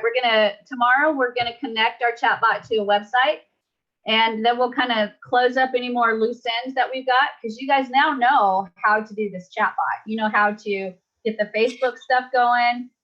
You know how to build the flows and the steps. And you know that navigation is going to be the most important thing. And we've talked about how to take them on different paths. Then we'll talk about how to add this bad boy to a website. And then you should be good to go for setting up the chatbot from beginning to end. The next step is just for you to actually do it. Go ahead, Evelyn. You mentioned before that you will be providing the copy of the steps on your PowerPoint on the resources. I did. Yeah, it should be under day 4. Let's look at it together, because every once in a while I click save and that bad boy does not save right. So let's check it out. Put resources in for today. Absolutely. What resources do you want? Build raw. It's on the boot camp. So right here, I believe on day 4. Okay. Let me take a look to make sure. So there's the replay and the topics covered. And then here is the m.me link, so you can check out our chatbot. And there's the actual outline of what we talked about. That's on day 4. And then on day 3, actually put images of the steps, I think, that you were asking about, Evelyn. Yeah. So there's the message box, what it looks like, and then the message with buttons and all the different options that you have, and then the message with text, image, and buttons and what it looks like. And then I put the what we talked about putting in there as far as the beginning message, and then what it looks like on the actual chatbot after I got it in there. Okay. Okay. Thank you. You're welcome.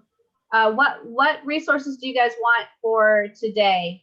You'll have the m.me link in day 4, so you can go to that link and you can see me as I continue to build that chatbot.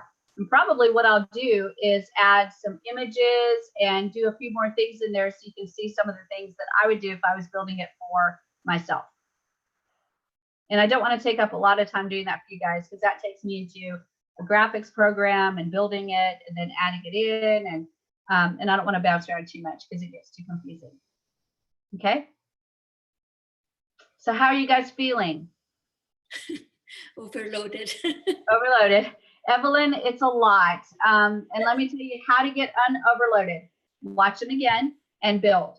Yeah. Watch the videos again and build. Yep, it's a lot of information. And remember, I said at the very beginning, and I'll say it again, chatbots are a difficult thing to start to learn, right? Once you get it, though, it's like, oh my gosh, this is crazy cool, right? Once you get it, it's crazy cool, and it's no longer really that difficult. The only difficult part to me is still what I struggle with, and I think most people that have a complicated bot struggle with, and that is mapping it all out before you get it built to make sure that you've got a good solid structure before you ever start putting it actually together. This simple bot that we're doing today, and we've done for the last couple of days, I wanted to do it on the fly so you guys could think through this structure with me, so you can see the process of what you do when you think through building a chatbot. If I had built it ahead of time and said, all right, you guys, this is what we're building today, it's not near as effective to me as if we work through building it together and you see the process that you go through when you're building it. Okay. Tyree. Yes, when you're asking how we're feeling about it, for me, I'm looking at it. I see now that I have a junior mailing boss. Yeah, yeah, you do. Yes, and then number two is that I won't have to spend as much time relying on email. And because for one thing, for me, I check the statistics of users, and 70% of the users are on their mobile device. And then a lot of them, they don't like to go into their Gmails because they got a lot of junk mail. But when they're dealing directly with being on a medium that they're always on, this gives me a stronger opportunity to stay connected to them. The other thing I like is when I think about ChatBots, I think about Mailing Boss, I think about the tool that we have in Builderall called Script Generator. And that blows my mind of what I can do with it to help me get information scripts for this chatbot. So I'm like, Shirley, you see these, and then I'll be done. These things right here, I got to always keep me some of these here USBs because one day they're going to figure out how to transfer brainwave, and I'm going to have these here overnighted to you, Shirley.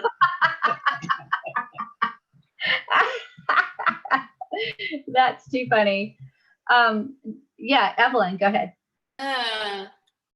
You said we will be doing this on website. Yes. Okay. I observed that the domain that I placed on the page where I was approved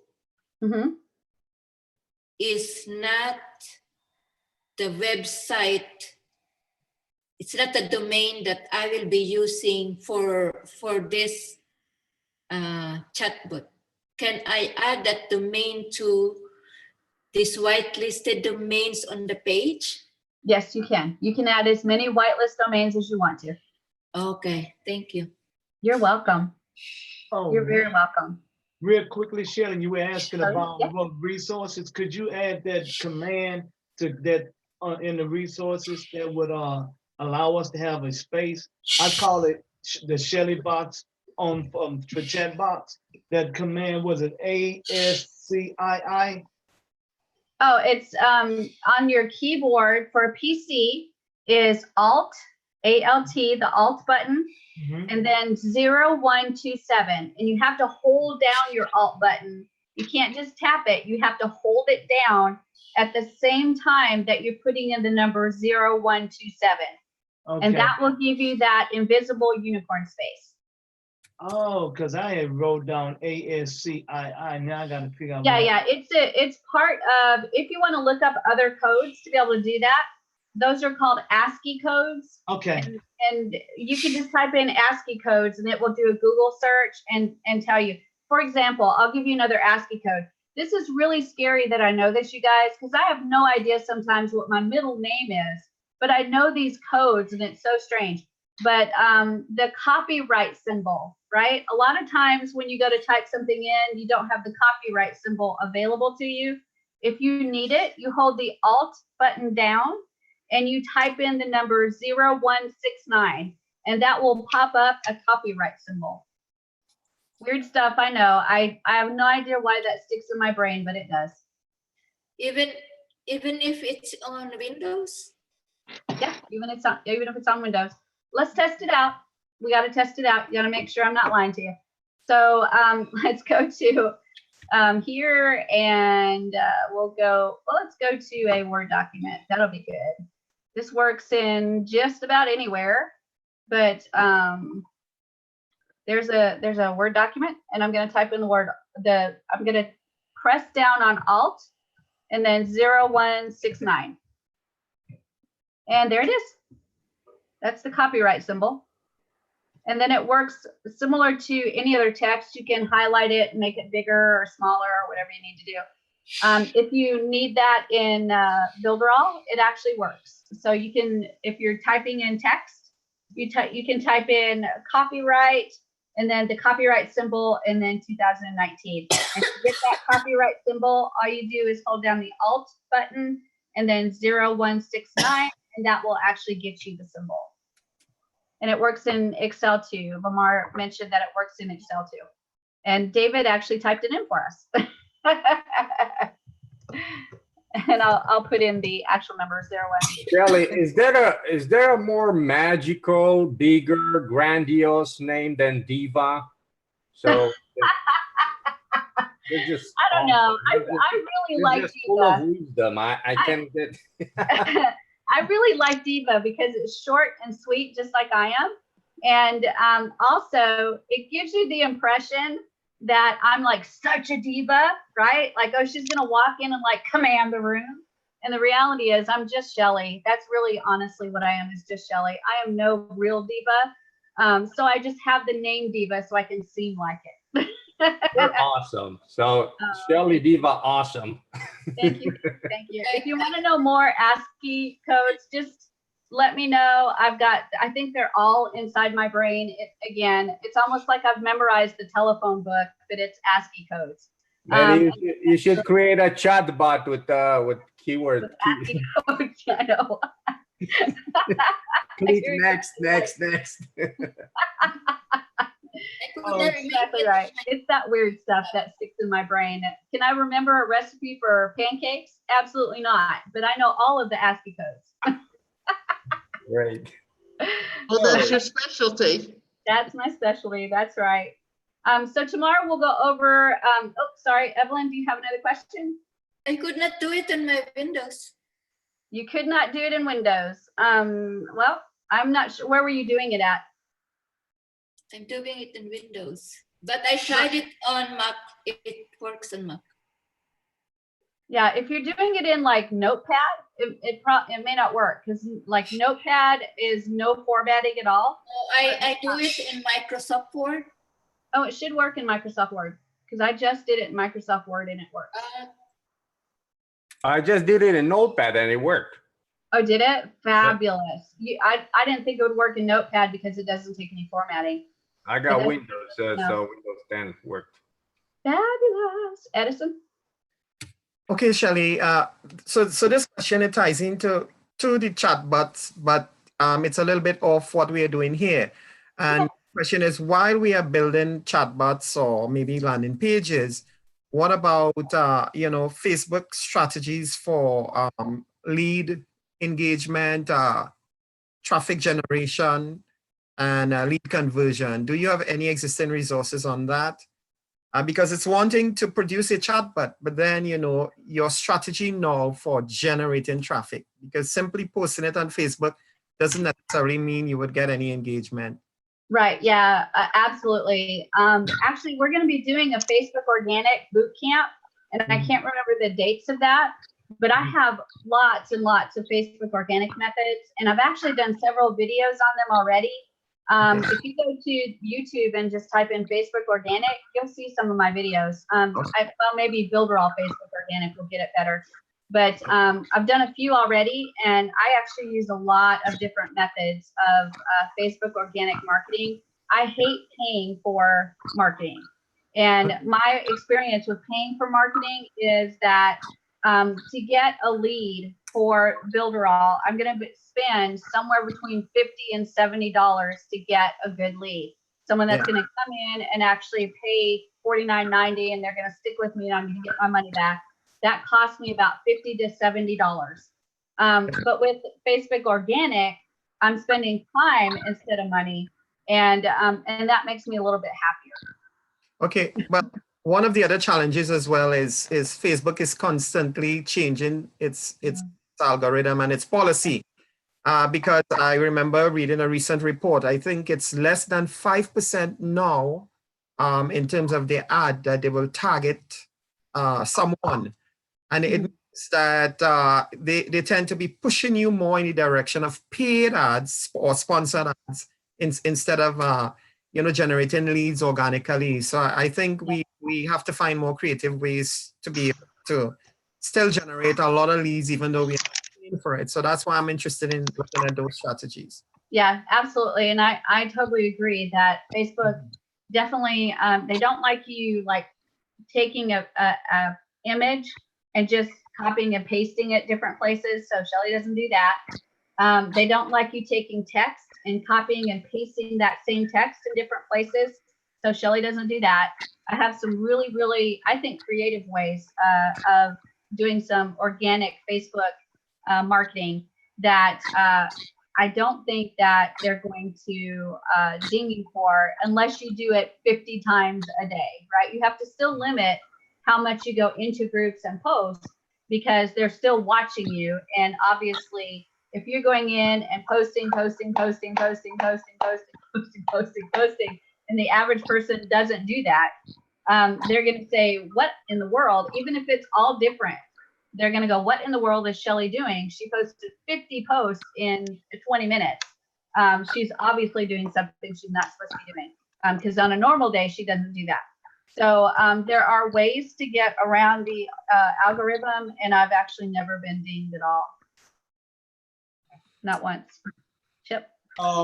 Just real fast for Macintosh, option G gives you the copyright symbol. And I've posted the full ASCII list in the chat for Macintosh. Fabulous. And my Mac is option C. No, that's true.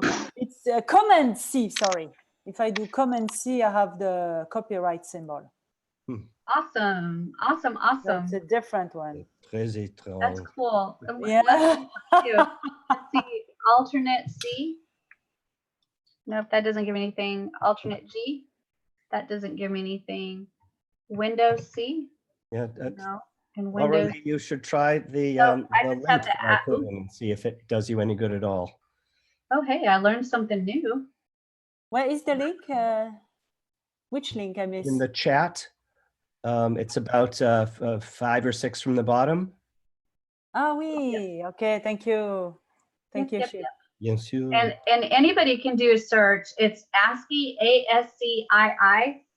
So just look up ASCII codes and you'll get the PC version and the Mac version. They're usually pretty good about putting both of them side by side. But it's been about 600 or 700 years since I've had a Mac. So I only pay attention to the PC side. But if you need the PC codes, I've got them. I don't even think you have to look them up. It's right there. But the Mac ones, I do not have for sure. But yeah, that is a great bit of information. When you need a specific character, you can actually get it from the ASCII codes. So tomorrow we've got a busy day because we're going to be adding to our website, and then we are going to talk about scheduling messages out. And then we'll close up loose ends on the 7th day, and we'll talk about some other tools in Builderall as well. And then, of course, answer any questions that you guys have about getting chatbots ready. Also, if you're working on a chatbot and you'd like to share it and let people see what you've been doing and what you've been working on, I'm absolutely okay with that, you guys. This is a place for us to build and learn together. And there may be something that you've built and you've done that would be great for everybody to see because we can take that idea and run with it. This is not necessarily the Shelly show, even though I'm cool with that. But if you guys have information you want to share, a chatbot you want to share, anything like that, jump in because we learn from each other. And I do wish that I could say I knew everything, but I don't. I really don't. So I'm learning like you guys are. And every day I see things that I'm like, oh my gosh, that's such a great idea. And I take that idea and just with my wacky brain kind of run with it. So you may actually be the person that gives me the solution to something that I've been working on for a long time. So share if you feel like sharing, and we will all be glad to learn from you, not just learning from me, because this is a community of learning, not just Shelly teaching everybody all the time. I know you guys probably are like, oh my gosh, Shelly again. You are the diva. We're not the diva. I know, right? I know.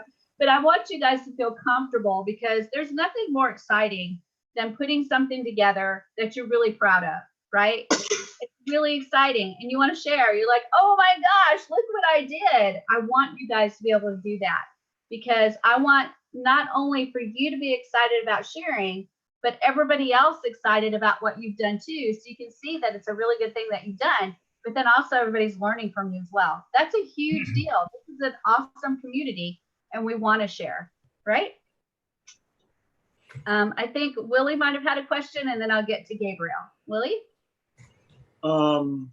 Facebook really wants you to share in your fan pages, not group pages, and not off your private page. I think you could do like 3 every 5 minutes or 5 posts every 3 minutes. Yep. I usually do, when I'm actively marketing, I do 10 in the morning and 10 in the evening, and I've never ever been dinged. So I usually get 20 messages out there to different areas. And then my messages are all, if I do 20 messages for the day, they're all different. I manually type every one of them in. I never copy and paste. And actually, most of the time I do videos. I actually do some type of video training. And there are things simple like how to use copy and paste, Control C and Control V. I've done training on the ASCII codes and how to get a copyright symbol. I've done training on how to put windows side by side so that if you're working on a PC, you can see both windows at the same time. So there's all different types of training that I've done, and I never do like the exact same training in every single group. I've got enough videos now that I can actually switch them up a bit and put those videos in. And then actually I hardly ever say anything about Builderall. All I say in the video is, hey, I've got a bunch of tips and tricks that can help you build and grow your business. If you want to know more, just private message me and I'll share some more with you. And that's how I get the conversation started. And every day that I do 20, I get at least one person that wants to talk to me, at least one. In fact, I did a live training on how to do the video, and I stopped the video because I submitted the video, and then I said, all right, you guys, now what'll happen is if I get any responses, I'll do a video for them personally inside of Messenger, blah, blah, blah. And I got done with the video, shooting it, and stopped. And the minute I hit the stop button, I had somebody message me. I was like, crap, could you not have done that 2 seconds later so I could get, or earlier so I could get you on video? There's just, there's a massive response to video. And so I use video the most. And I also make sure that if somebody does private message me, they get a video from me and I call them out by name. So if they message me by video, or sorry, by Messenger, private message me, I may say something, I'll shoot a real quick video. You can do that right in Messenger. And I'll say something like, hey, Derek, I'm so glad that you contacted me. And I'm super excited about so many things that I want to share with you. But the thing I'm most excited about is actually Builderall, a whole suite of tools that can help you build and grow. So if you'll look right below this video, I have a link to get a 7-day free trial. Why don't you get started? And if you have any questions, let me know. And that's all I do. And that is super duper effective. If I get them to private message me, I'm going to get them in the 7-day trial. Easy as that. Yeah, Roberto? Ellie, talking about that 7 days free trial and the affiliate program, what is the difference between of those? If you get someone to sign out under your affiliate, no affiliate link, how do they get the... It's a little different now because of the way the affiliate program is, where it doesn't cost anything to get in. So my mantra, my marching orders now is get them in on 7 days and get them into a plan first. So either the $9.90, $29.90, or $49.90. I actually do not talk at all about $9.90 and $29.90. To me, that's a waste of money. You need to come in at $49.90 because you're going to get everything. Once I get them in, then I talk about being an affiliate now, because the affiliate program is just a little bit different. So my new way of doing it is actually get them in first and then expose them to the affiliate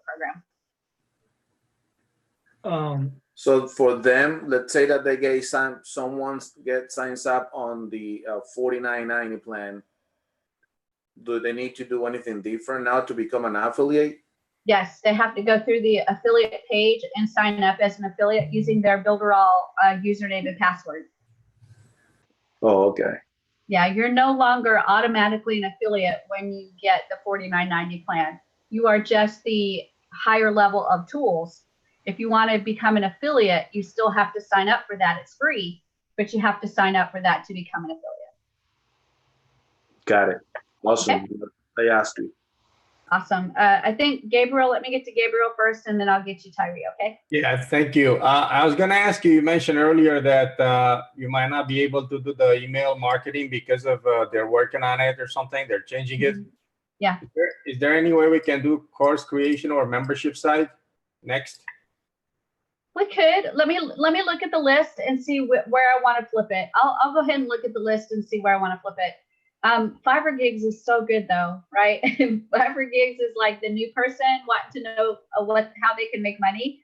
Fiverr Gigs is so good, but I will look at it and see which one I want to do. I wouldn't ask otherwise, but this Sunday is my birthday, so that's why. Oh, you made that's so sad, Gabriel. That's your birthday. Oh my gosh. It's a pizza. Just because of that. No problem. Whatever you choose, Awesome. Kelly, that's fine. I will take a good look at it though, Gabriel. I Thank promise. you. Appreciate it. Hadassah, before I get to you, let me go to Tyree and then I'll get to you, okay? Okay. Two things I want to say. Pre-happy birthday to Larry Bird. I mean Gabriel. And with the new additional changes, like to explain the difference of what it takes to be an affiliate and the requirements and things like that, would that be on the buildall.com page, or where would I go to get a better understanding of the changes?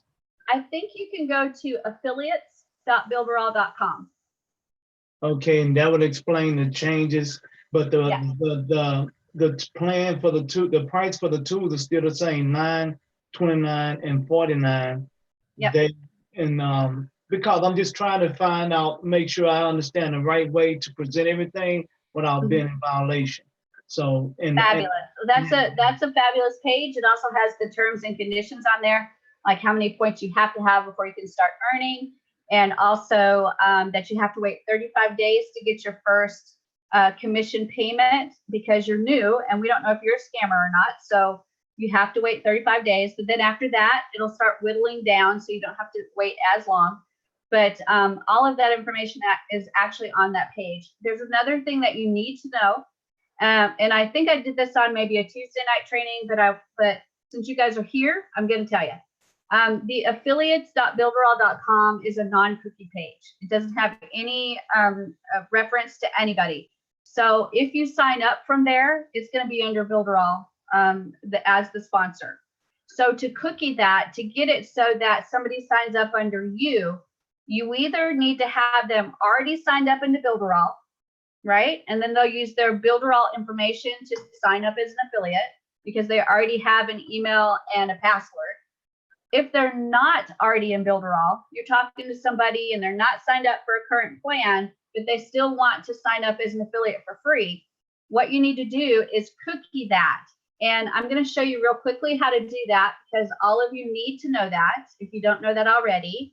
And to be able to do that, you go into your Builderall dashboard. Oh, look, you guys, I made money. That's really exciting. So anyway, I need to go to the Builderall business area, and then I need to go to affiliate funnels. This used to be called the money-making funnels. It's now called affiliate funnels. So you'll go into that area.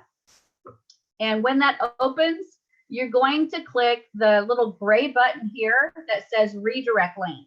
When you click that, it's going to have the URL destination. And your URL destination is going to be that http://www.affiliates. Let me spell it right. Affiliates. Hold on. I think it's HTTPS. Affiliates. There we go. So that's the exact URL that you need to use is https://affiliates.builderall.com. And then you can put another / in there if you want to. That is the exact URL to look at that affiliates page. So I put that URL in, then I click send, and it's going to give me 2 different links, a long one and a short one. It matters not which one you use. You can use the long one, you can use the short one. It doesn't matter. But give them that link. And what that does for you is when they sign up, that person goes in under you. So then no matter what they do in Builderall, they are your lead. Even though they're in for free as an affiliate, there's potential later for them to sign up for a paid plan and you make a commission off of that. And then of course, if you're an affiliate, whomever they bring in under them, that's your second level. So you'll actually earn off of that. Okay. So how long do they stay once you give them the link and they click on it? If they sign up for free or whatever, yeah, for free. I'm sorry. How long would they be cookied to you until they sign up to a pay plan or something? I believe our cookies are 60 days. Oh, 60 days. Mm-hmm. And it's last in cookie wins. So if you cookie them and then they end up getting somebody else's cookie, the next cookie wins if they haven't signed up yet. But after 60 days. Yeah, no. If they go to my website and they get my cookie, and then they go to your website and get your cookie a day later, your cookie wins. The last one wins? Last one wins, that's right. So it doesn't matter even though it, wow. So yep. You lose them, you gotta really sign them up. That's right. That's really important to remember. I think a lot of people think that once they're cookied, that cookie's gonna stay there. It's last cookie wins. So you want to make sure that your funnel is good enough that you get them. Don't worry, Shelly. I'm gonna give them a box of cookie, not one cookie. Make sure that I get them. I think Evelyn has a question. Go ahead, Evelyn. So when they sign up in the link that you give, your affiliate link, do they still have another form to fill out? Like they do have, they'll have to sign up as an affiliate. So they're going to go through that sign up process. And then they'll be registered as an affiliate under you for $0, right? But they're your lead. They're going to be your tier 1. The new name for that though is direct sale. You'll start seeing some terminology change a bit, but the old version is there are tier 1, okay? $0 that they are spending and $0 that you're earning, but they are your lead. So if at any time they decide to upgrade to a paid plan, you will get commission off of them. Also, if those same leads that are in for $0 and they do not upgrade, but they bring people in, you will make commission off of the tier 2 because you are a Builderall business person. So your tier 2 will make money for you, but the person that's on your tier 1, that's a $0 free affiliate, he's not going to make any money until he gets 140 points. He's got to get 140 points. When he does that, he'll make money. And he can get 140 points by either bringing enough people in to get those points or by upgrading to Builderall Business, and that'll automatically give him the number of points he needs to start earning. And then the other important factor is they cannot, any new affiliates cannot get their commission. They cannot withdraw their commission, or sorry, they can submit to withdraw, but they'll have to wait 35 days because they're new. We don't know anything about them and we don't know if they're a scammer. And I know on my account, you guys, I thought I made so much money in one day. Oh my gosh. I kept getting dinged and cha-chinged for $350, $350, $350, right? And I'm like, holy crap on a cracker, what is going on? It was like, I don't know, 10 or 20 of them in a row. And I was like, cha-ching. But what was happening was somebody had stolen credit cards and they were buying a year worth of Builderall. And then what they were doing is they would withdraw the money and then cancel. Yep. So they got the money for the commission for getting those people in, but then they actually canceled because I think we were giving out like the whole year's commission. And then they would cancel. And of course, they got their money back. They actually filed for to get their money back on the credit card. So where I thought I was making big bank, it was actually scammers. And that was one of the reasons why we don't have the year payment plan anymore, because it's too easy for scammers to actually scam the system. Another thing that happens is people will sign up for like the $9.90 plan, and we had to stop the ability for them to transfer a website for the $9.90 plan, because what they were doing was they would be building and then get a free account and just transfer over and then transfer back, and they would try to actually keep it free, cancel within 30 days so that they didn't have to pay. I mean, it was all kinds of stuff, you guys, how they were scamming the system to be able to keep websites up still, even though they really weren't paying. So because of that, they've had to really buckle down on a lot of stuff. And that's why you see we don't have the year subscription plan anymore. That's why when you have the 7-day free trial, you can't transfer over a website. You can bring a website in, but you can't send a website out. So there's just lots of stuff like that it was caused by scammers doing their tricky deeds. Okay. Let me do, I think Dominic had a question, and then I'll do Hadassah. I think Hadassah, I think I said I was going to get you a minute. Let me let Dominic go, and then we will focus on you. Okay. Okay, it took me a second to remember because we kind of went off. I'm so sorry. So sorry. No, that's okay. But I do remember. So right now, someone would have to like use a different email. Is that not still the same thing with the cookies? Like if somebody signs up under me and they use a particular email, and then somebody else gives them a cookie and they go in and try to sign up, wouldn't the system tell them, hey, you're already signed up? Yes, absolutely. If they're already signed up, absolutely. If they use the same email and they're already signed up and they have an account, it'll say, wait a doggone minute, you've already got an account. But in the situation that I was talking about with Gabriel, let's say that I just get a random person that comes in and says, oh, hey, I'm interested. I'm going to, let me go to Shelly's website. So on my website, I cookie them. They may not sign up, but I cookie them, right?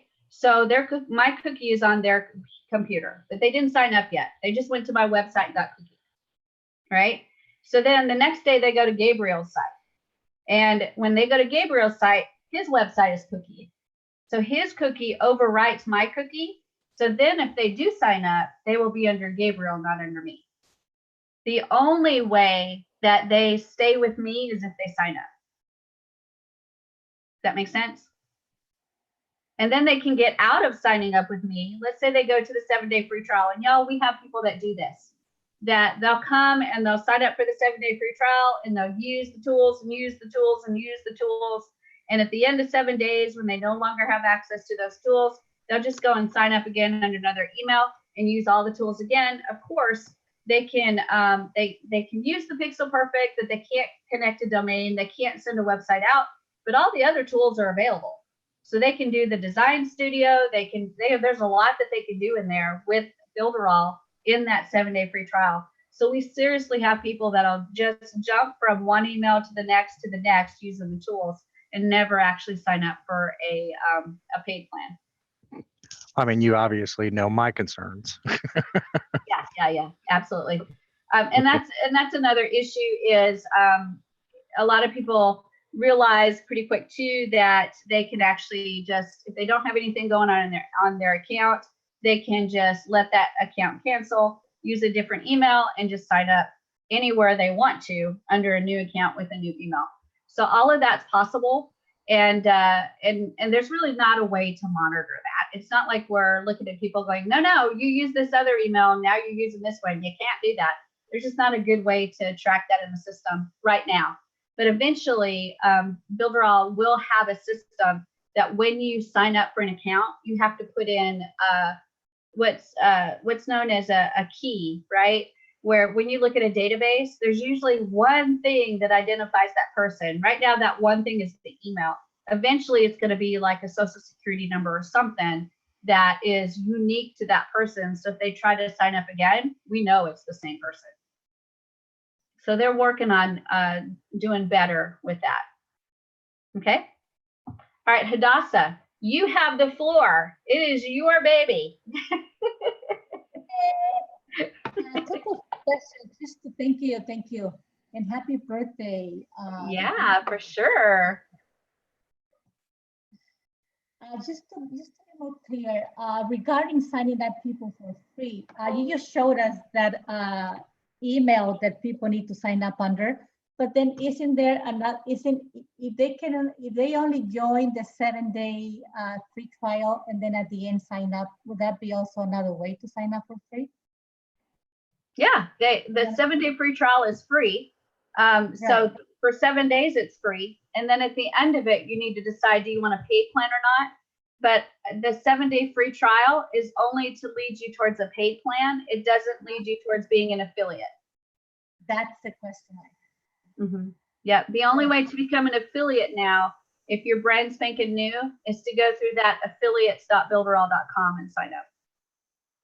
You know what? I did that already, and then I tested out, and you know what? It comes out to, when you go and you test it out, it comes out that the sponsoring person is Builderall.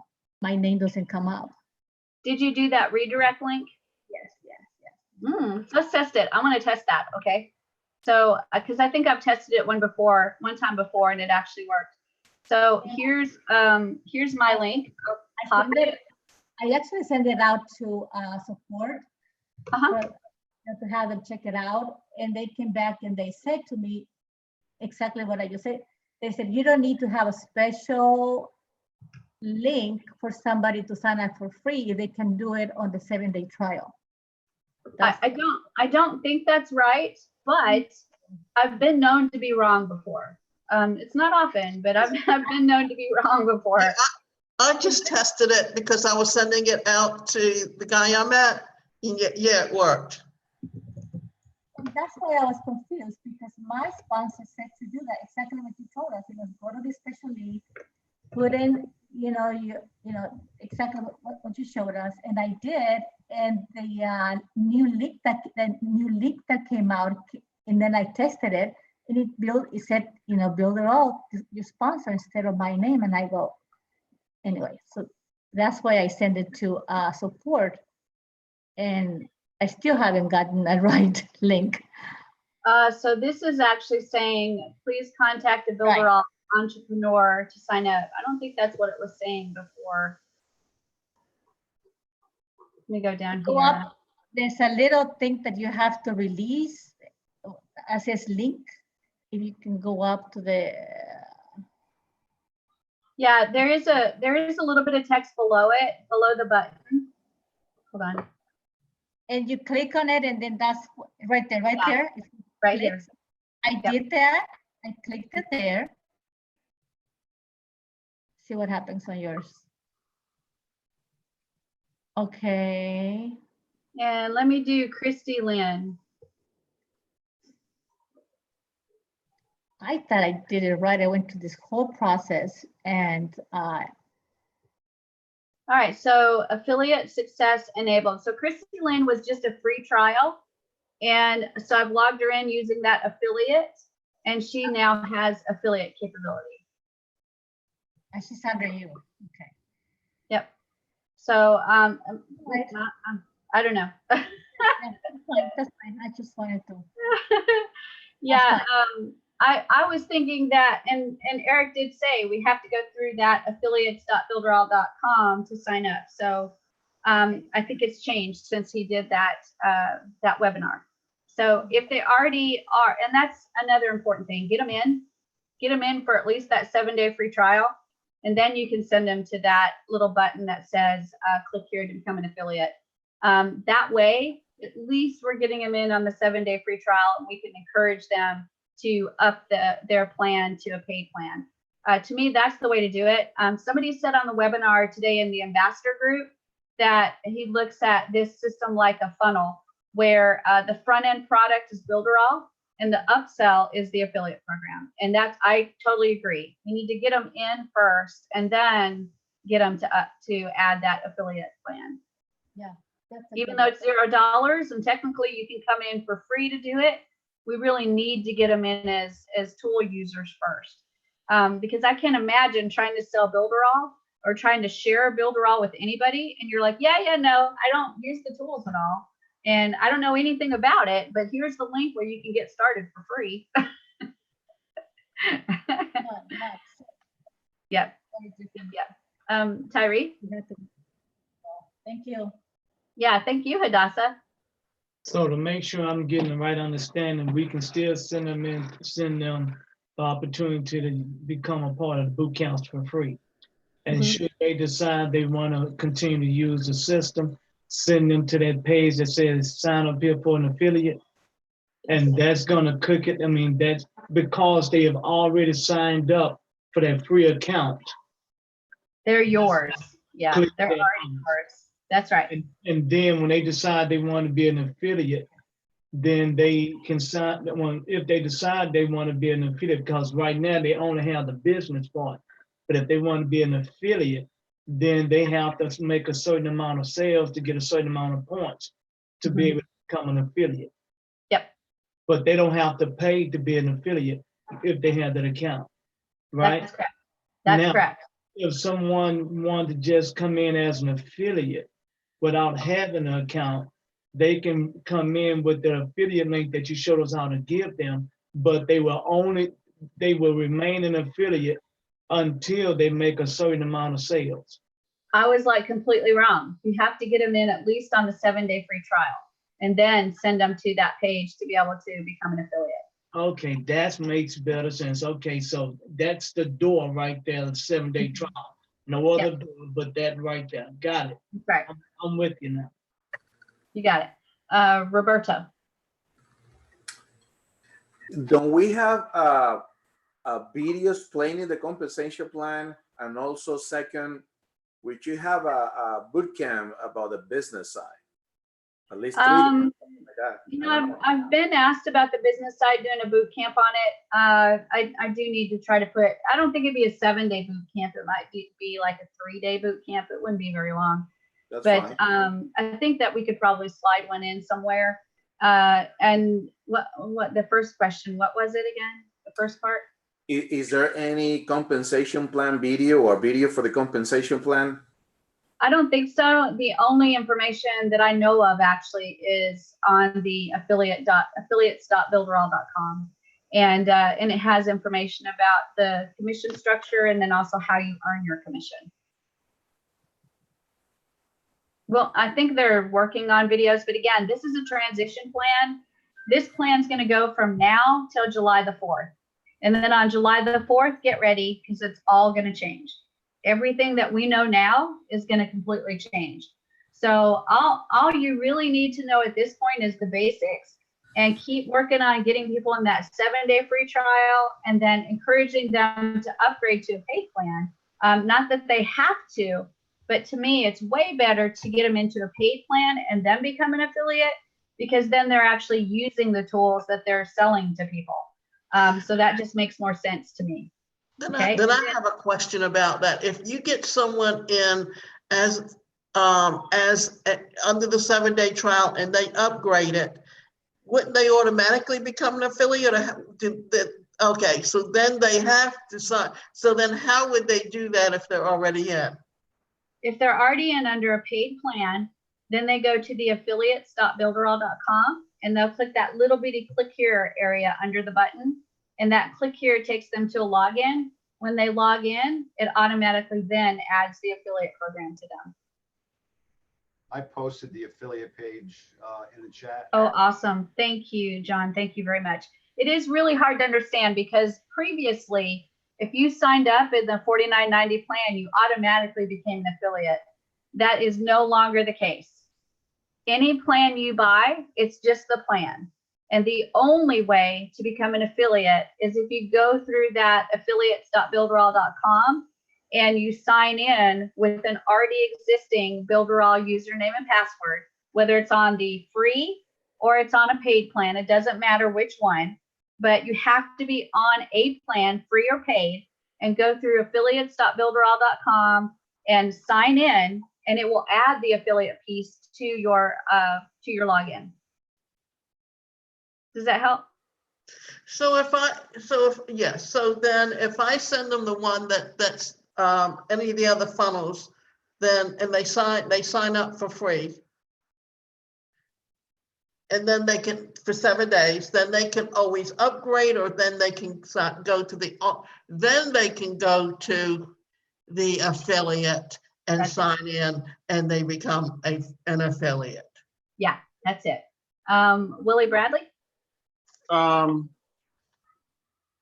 I think when I came in, I didn't go through the free thing. I went straight and paid the money.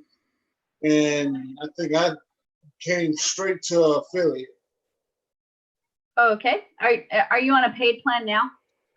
Yeah, I came in. I never went through a 7-day free. Right. When did you come in, Willie? It's been a while back, hasn't it? It's been less than a month. Yeah, I think you probably came in right before we started the new plan, because it's only, what is it, you guys, about 3 or 4 weeks old? Yeah, it's not very old. There was one day, which I don't remember which day it was, that Eric said you can no longer get into the affiliate program by paying to get in. As of today, the only way to get in is for free. And so you were probably right there in where we started it. Because I heard about it off of YouTube, and I searched for someone who I could follow. Then I found you, and I feel like I could follow you, so I came in under you. Yeah, and you probably did come right in when we were doing the switchover, but we hadn't made the switchover yet. So my guess is that you came in at the time where when you pay the $49.90, you're automatically an affiliate. A little sneak.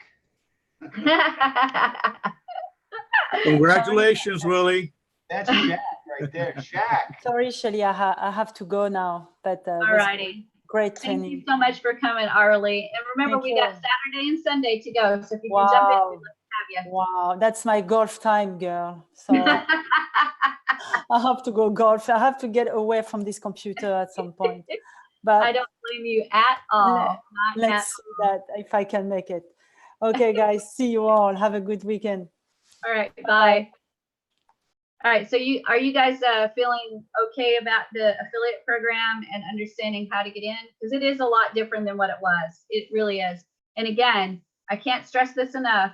Don't get comfortable with it, because as of July the 4th, it all changes again. And I don't know what that change is going to be. And even if I did, I wouldn't tell you because I'm not allowed to, but I really don't know. And we'll see what we're going to have as of July the 4th. Okay.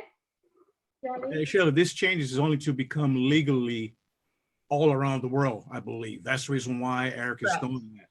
That's correct. It's all about being legal in different states and in different countries.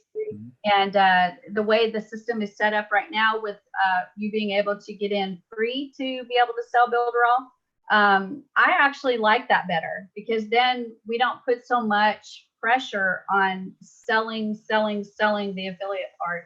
It's more about using the tools and bringing people in to use the tools. And I've always promoted Builderall that way.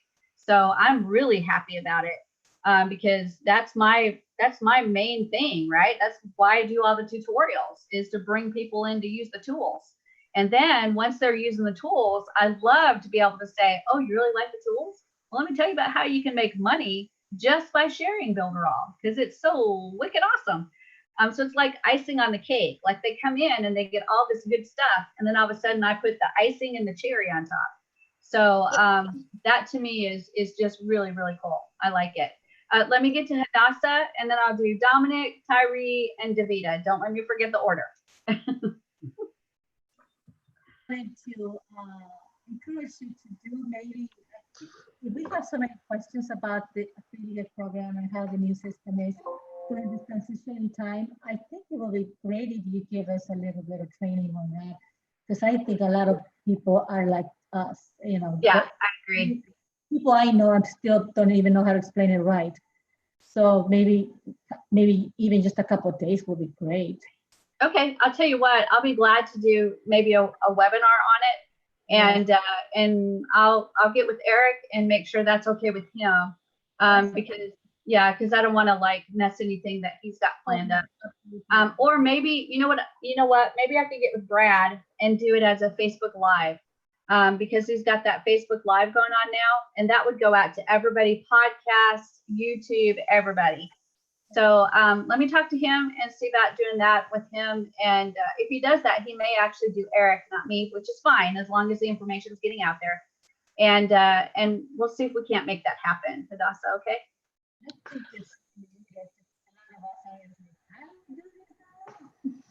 Yes. Yes. Yes, and it is honestly really confusing. So I'm with you. We need more information about it for sure. Who did I have next? Eric, I think. Eric or Dominic? No, you had Tyree, then me. Oh, Tyree. Okay, so Tyree, Dominic, and then Davida. Okay, thank you. Real quickly, so they come in at, and I got a quick, they come in at with free trial. If they don't, and when they get through with the free trial, if they don't want to get a plan, but just want to become an affiliate, that we can send them to the affiliate page because they came in with an email. Now, when they come into the affiliate page, then right there, because they don't have a paid plan, is that when we have to give them an affiliate link for them to be cookie to us? No, they're already yours. They're your lead. Even if they don't pay, okay, they our lead. What I was trying to make sure I understood is when they come in on the for the free trial, which is the way they have to come in. After the free trial, if they don't get a plan, but they want to go straight to become an affiliate, they're gonna automatically be cookie to us because they came in through a free trial as a lead from us. Yeah, but it's not actually a cookie. It's just they're already in as your lead because they're in under their email address. And if they decide they want to become an affiliate, then what I'm asking is, how does that connect them to us? Because they're already in under their email. When they go into that affiliate page to be able to become an affiliate, they have to put in their email and password that they use for BuilderAll, which is already registered under you. Okay, I'll figure that part out. Now, when they do become an affiliate, there's no additional charge. Okay, it's still gonna be the $49.90 like what they're doing now when they become an affiliate after they become a paid an affiliate and they have a plan. Yeah, they can have the $9.90 plan and still become an affiliate. Okay. Okay. Or they can have the $0 plan, no plan, and become an affiliate. And when they make a certain amount of sales, that will qualify them as a paid affiliate. Yes, and let me walk you through a sign up. Okay, so I've got Bob, and Bob is going to sign up under you today for the 7-day free trial. So he is now your lead, correct? He's in your lead list. Okay. Okay, so that's the part that get me. That's right. I knew you were confused right there. So he's your lead already. So he goes the full 7 days and decides, yeah, I don't want to pay for it. But at the end of that 7 days, he said, but I do want to be an affiliate. So he goes to that affiliate page and signs up with his username and password that he's been using for the 7-day free trial under you. When he uses that page to sign in, it creates an affiliate account under him right where he's at under you. Gotcha. Okay. And I knew that was probably where you're stuck. So hopefully I helped you out a little bit. And we still have that 7-day boot camp. I mean, that funnel for a free 7-day boot camp. Because I haven't looked at the funnels. We do not have funnels for the boot camps yet. They're coming. They're actually building them now. But we still have a funnel for a 7-day free trial. We have the 7-day free trial, yes.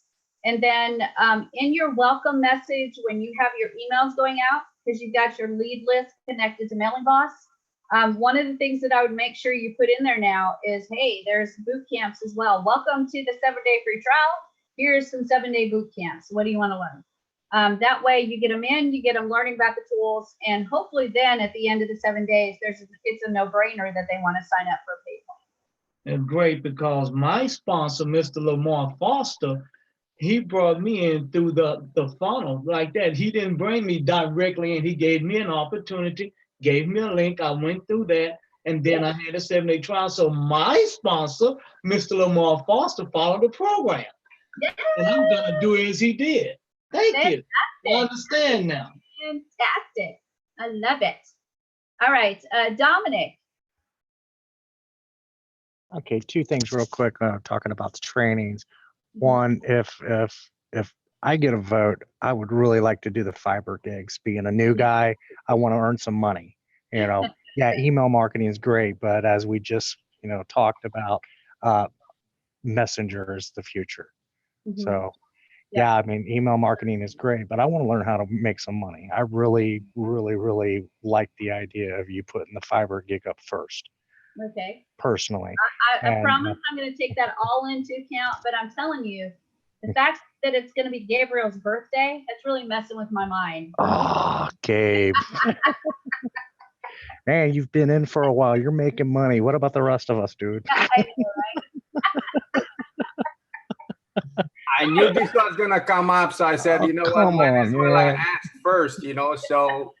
Hey, go off somewhere and do a 3-point shot, okay? I'm talking here.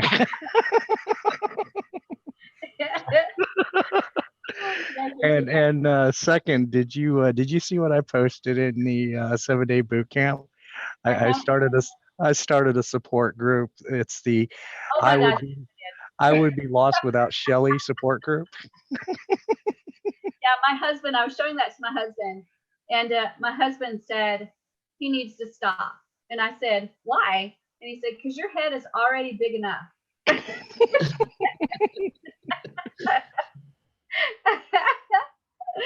So yeah, I did see it, and I actually showed it to my husband. I thought it was really funny. I actually need to be the first member of that, because I actually watch my own videos way too much. It's so funny because when I shoot a new video, I watch it because I like critique myself. I'm like, oh my gosh, did I really say that out loud? So yeah, I probably need to join the group worse than you guys do. All right, Davida. Okay, now if I give out my link, that's and they sign up, he signs up. I guess it's basically all a free membership now that when they sign up, they don't have to pay. And then if he doesn't upgrade, I can always tell him, I can say, hey, this, because the idea is to get him to look at the tools. And I've already talked to him about it. So here, go look at the tool. You can sign up, go look at the tools. You get 7 days free. Then you can because it's like any website today has to be an e-commerce business. It's not, you don't tell me that you're putting up something that you don't want to make money from. Right. You're not just giving people information anymore, no matter what business you're in. The way this works is that they seriously can get in for 7 days free. They don't have to pull out a credit card or anything like that. And then at the end of those 7 days, or anytime in the 7 days, they could sign up for the 7-day free trial and 5 minutes later become a new affiliate. It's all up to them. The issue is you got to get them the information, and Builderall's got to get them the information. So as soon as they sign up for the 7-day free trial, they're going to start the Builderall emails that automatically go out. So you need to have an email sequence going out too.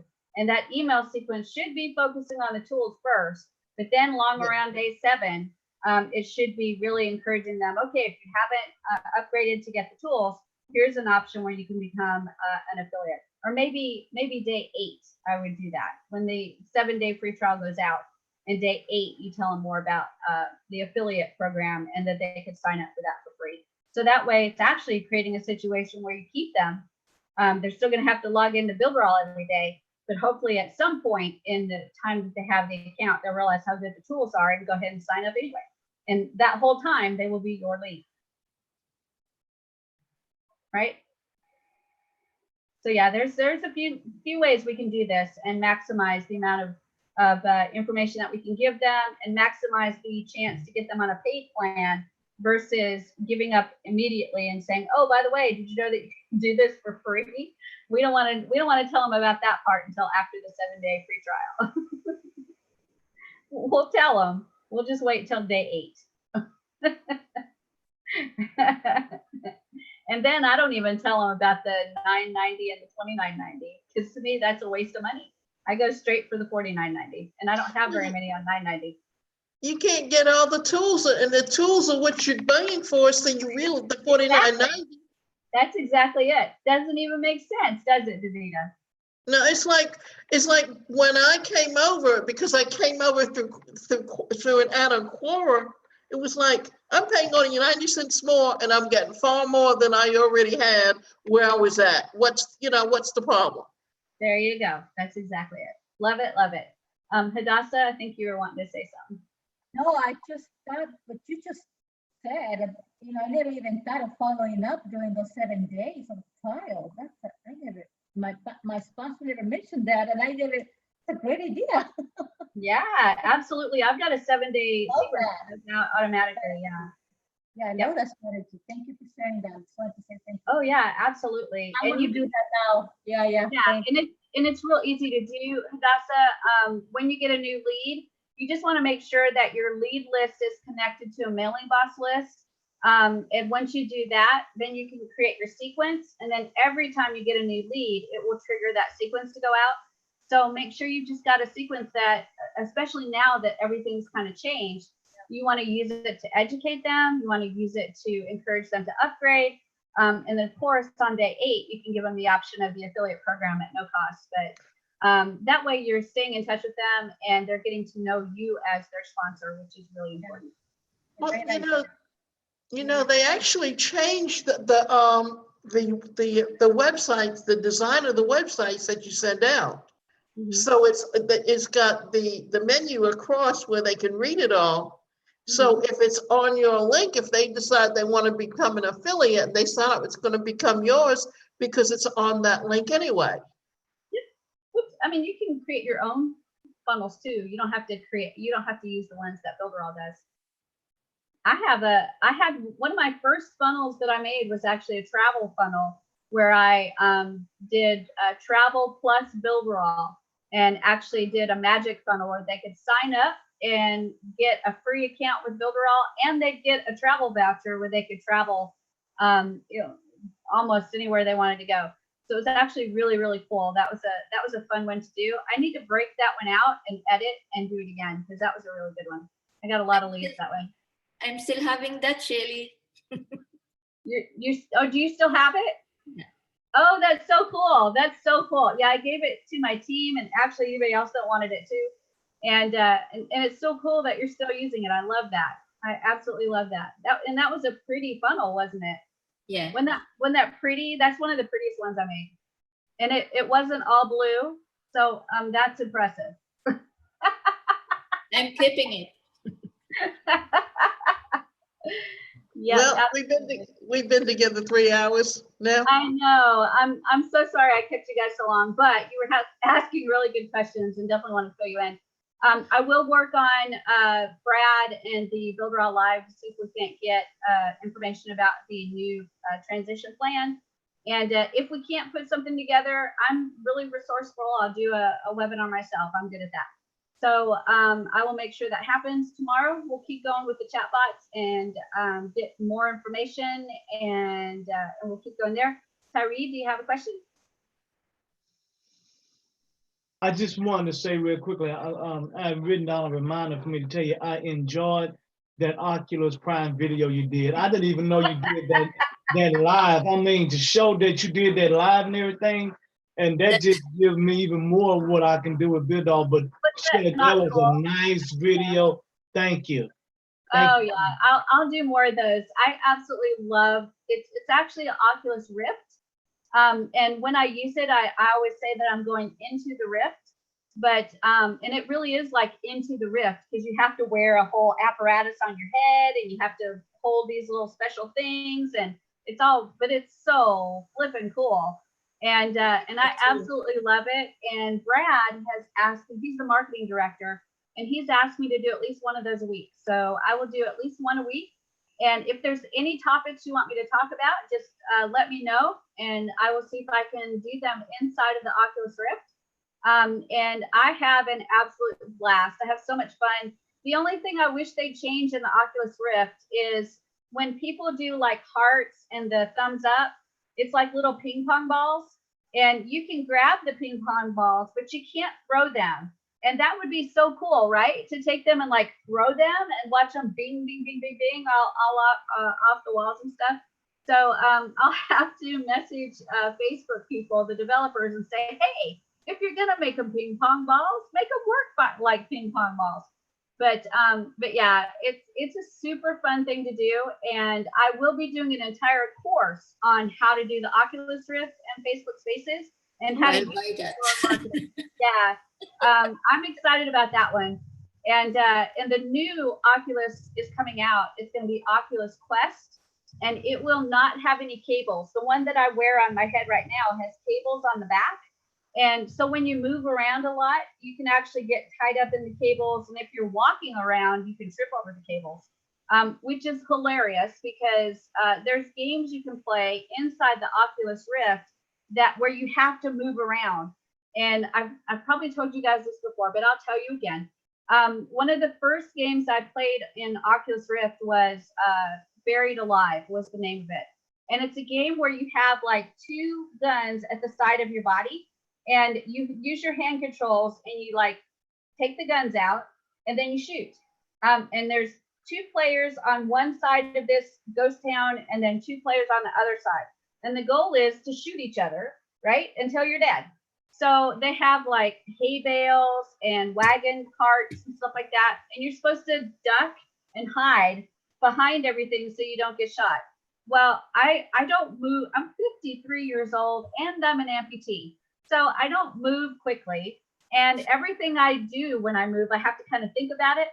So I get in this game and it's like, I'm dead. And then they start me again and I'm dead. And then they start me again and I'm dead. And my partner was probably about maybe 10 or 12 years old, maybe, right? So he was like, you have to hide behind the hay bale. And I'm like, I know, I'm trying to get behind the hay bale.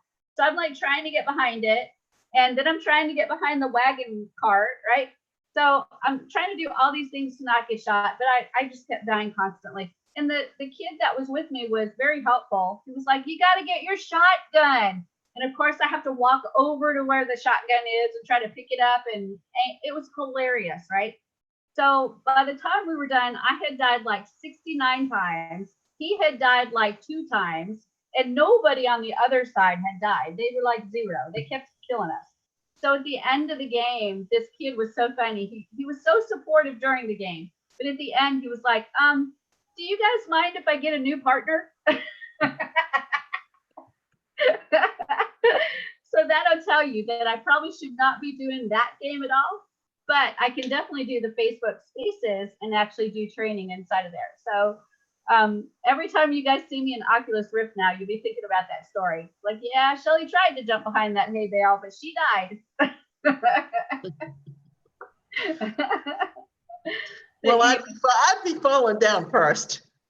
you guys, I've got a video of me setting up the Oculus Rift and actually playing it. I will be sharing that video probably really soon, getting ready to do the course. You guys will die laughing because you can't tell where you are in the room. So like my desk is right in front of me here, but in the Oculus Rift, I may not have a desk or anything in front of me. So I'll go to reach out and bam, I whack up against the desk. Or I go to take a step to the side and bam, I fall hit the wall. Or the other day, it was like last week, I guess it was, I was playing a game. And I went to step over to the side and I fell into a container. I have a bunch of containers in here where I'm storing my son's things. And it was an empty container. And I went to step over to the side, lost my balance and fell in the container. Yeah, so it's just too funny to watch the live version of me doing Oculus Rift. But lots of good things coming for that to train on how to set it up and use it for training and marketing purposes. So super excited about it. So you'll see more. I'm really excited about it. Can you tell? I'm really excited. But anyway, I'll let you guys go. Thank you so much for sticking with me so long. I do appreciate it. You guys are wicked awesome. And I will definitely see you again tomorrow and Sunday, and we will finish up this chatbot thing and move on to the next thing. All right. Y'all have a great Friday. And I'll see you tomorrow. Thank you, Shelley. Have Bye. a good one. Bye, Bye. everybody. Bye, everybody. Bye-bye. Bye, guys.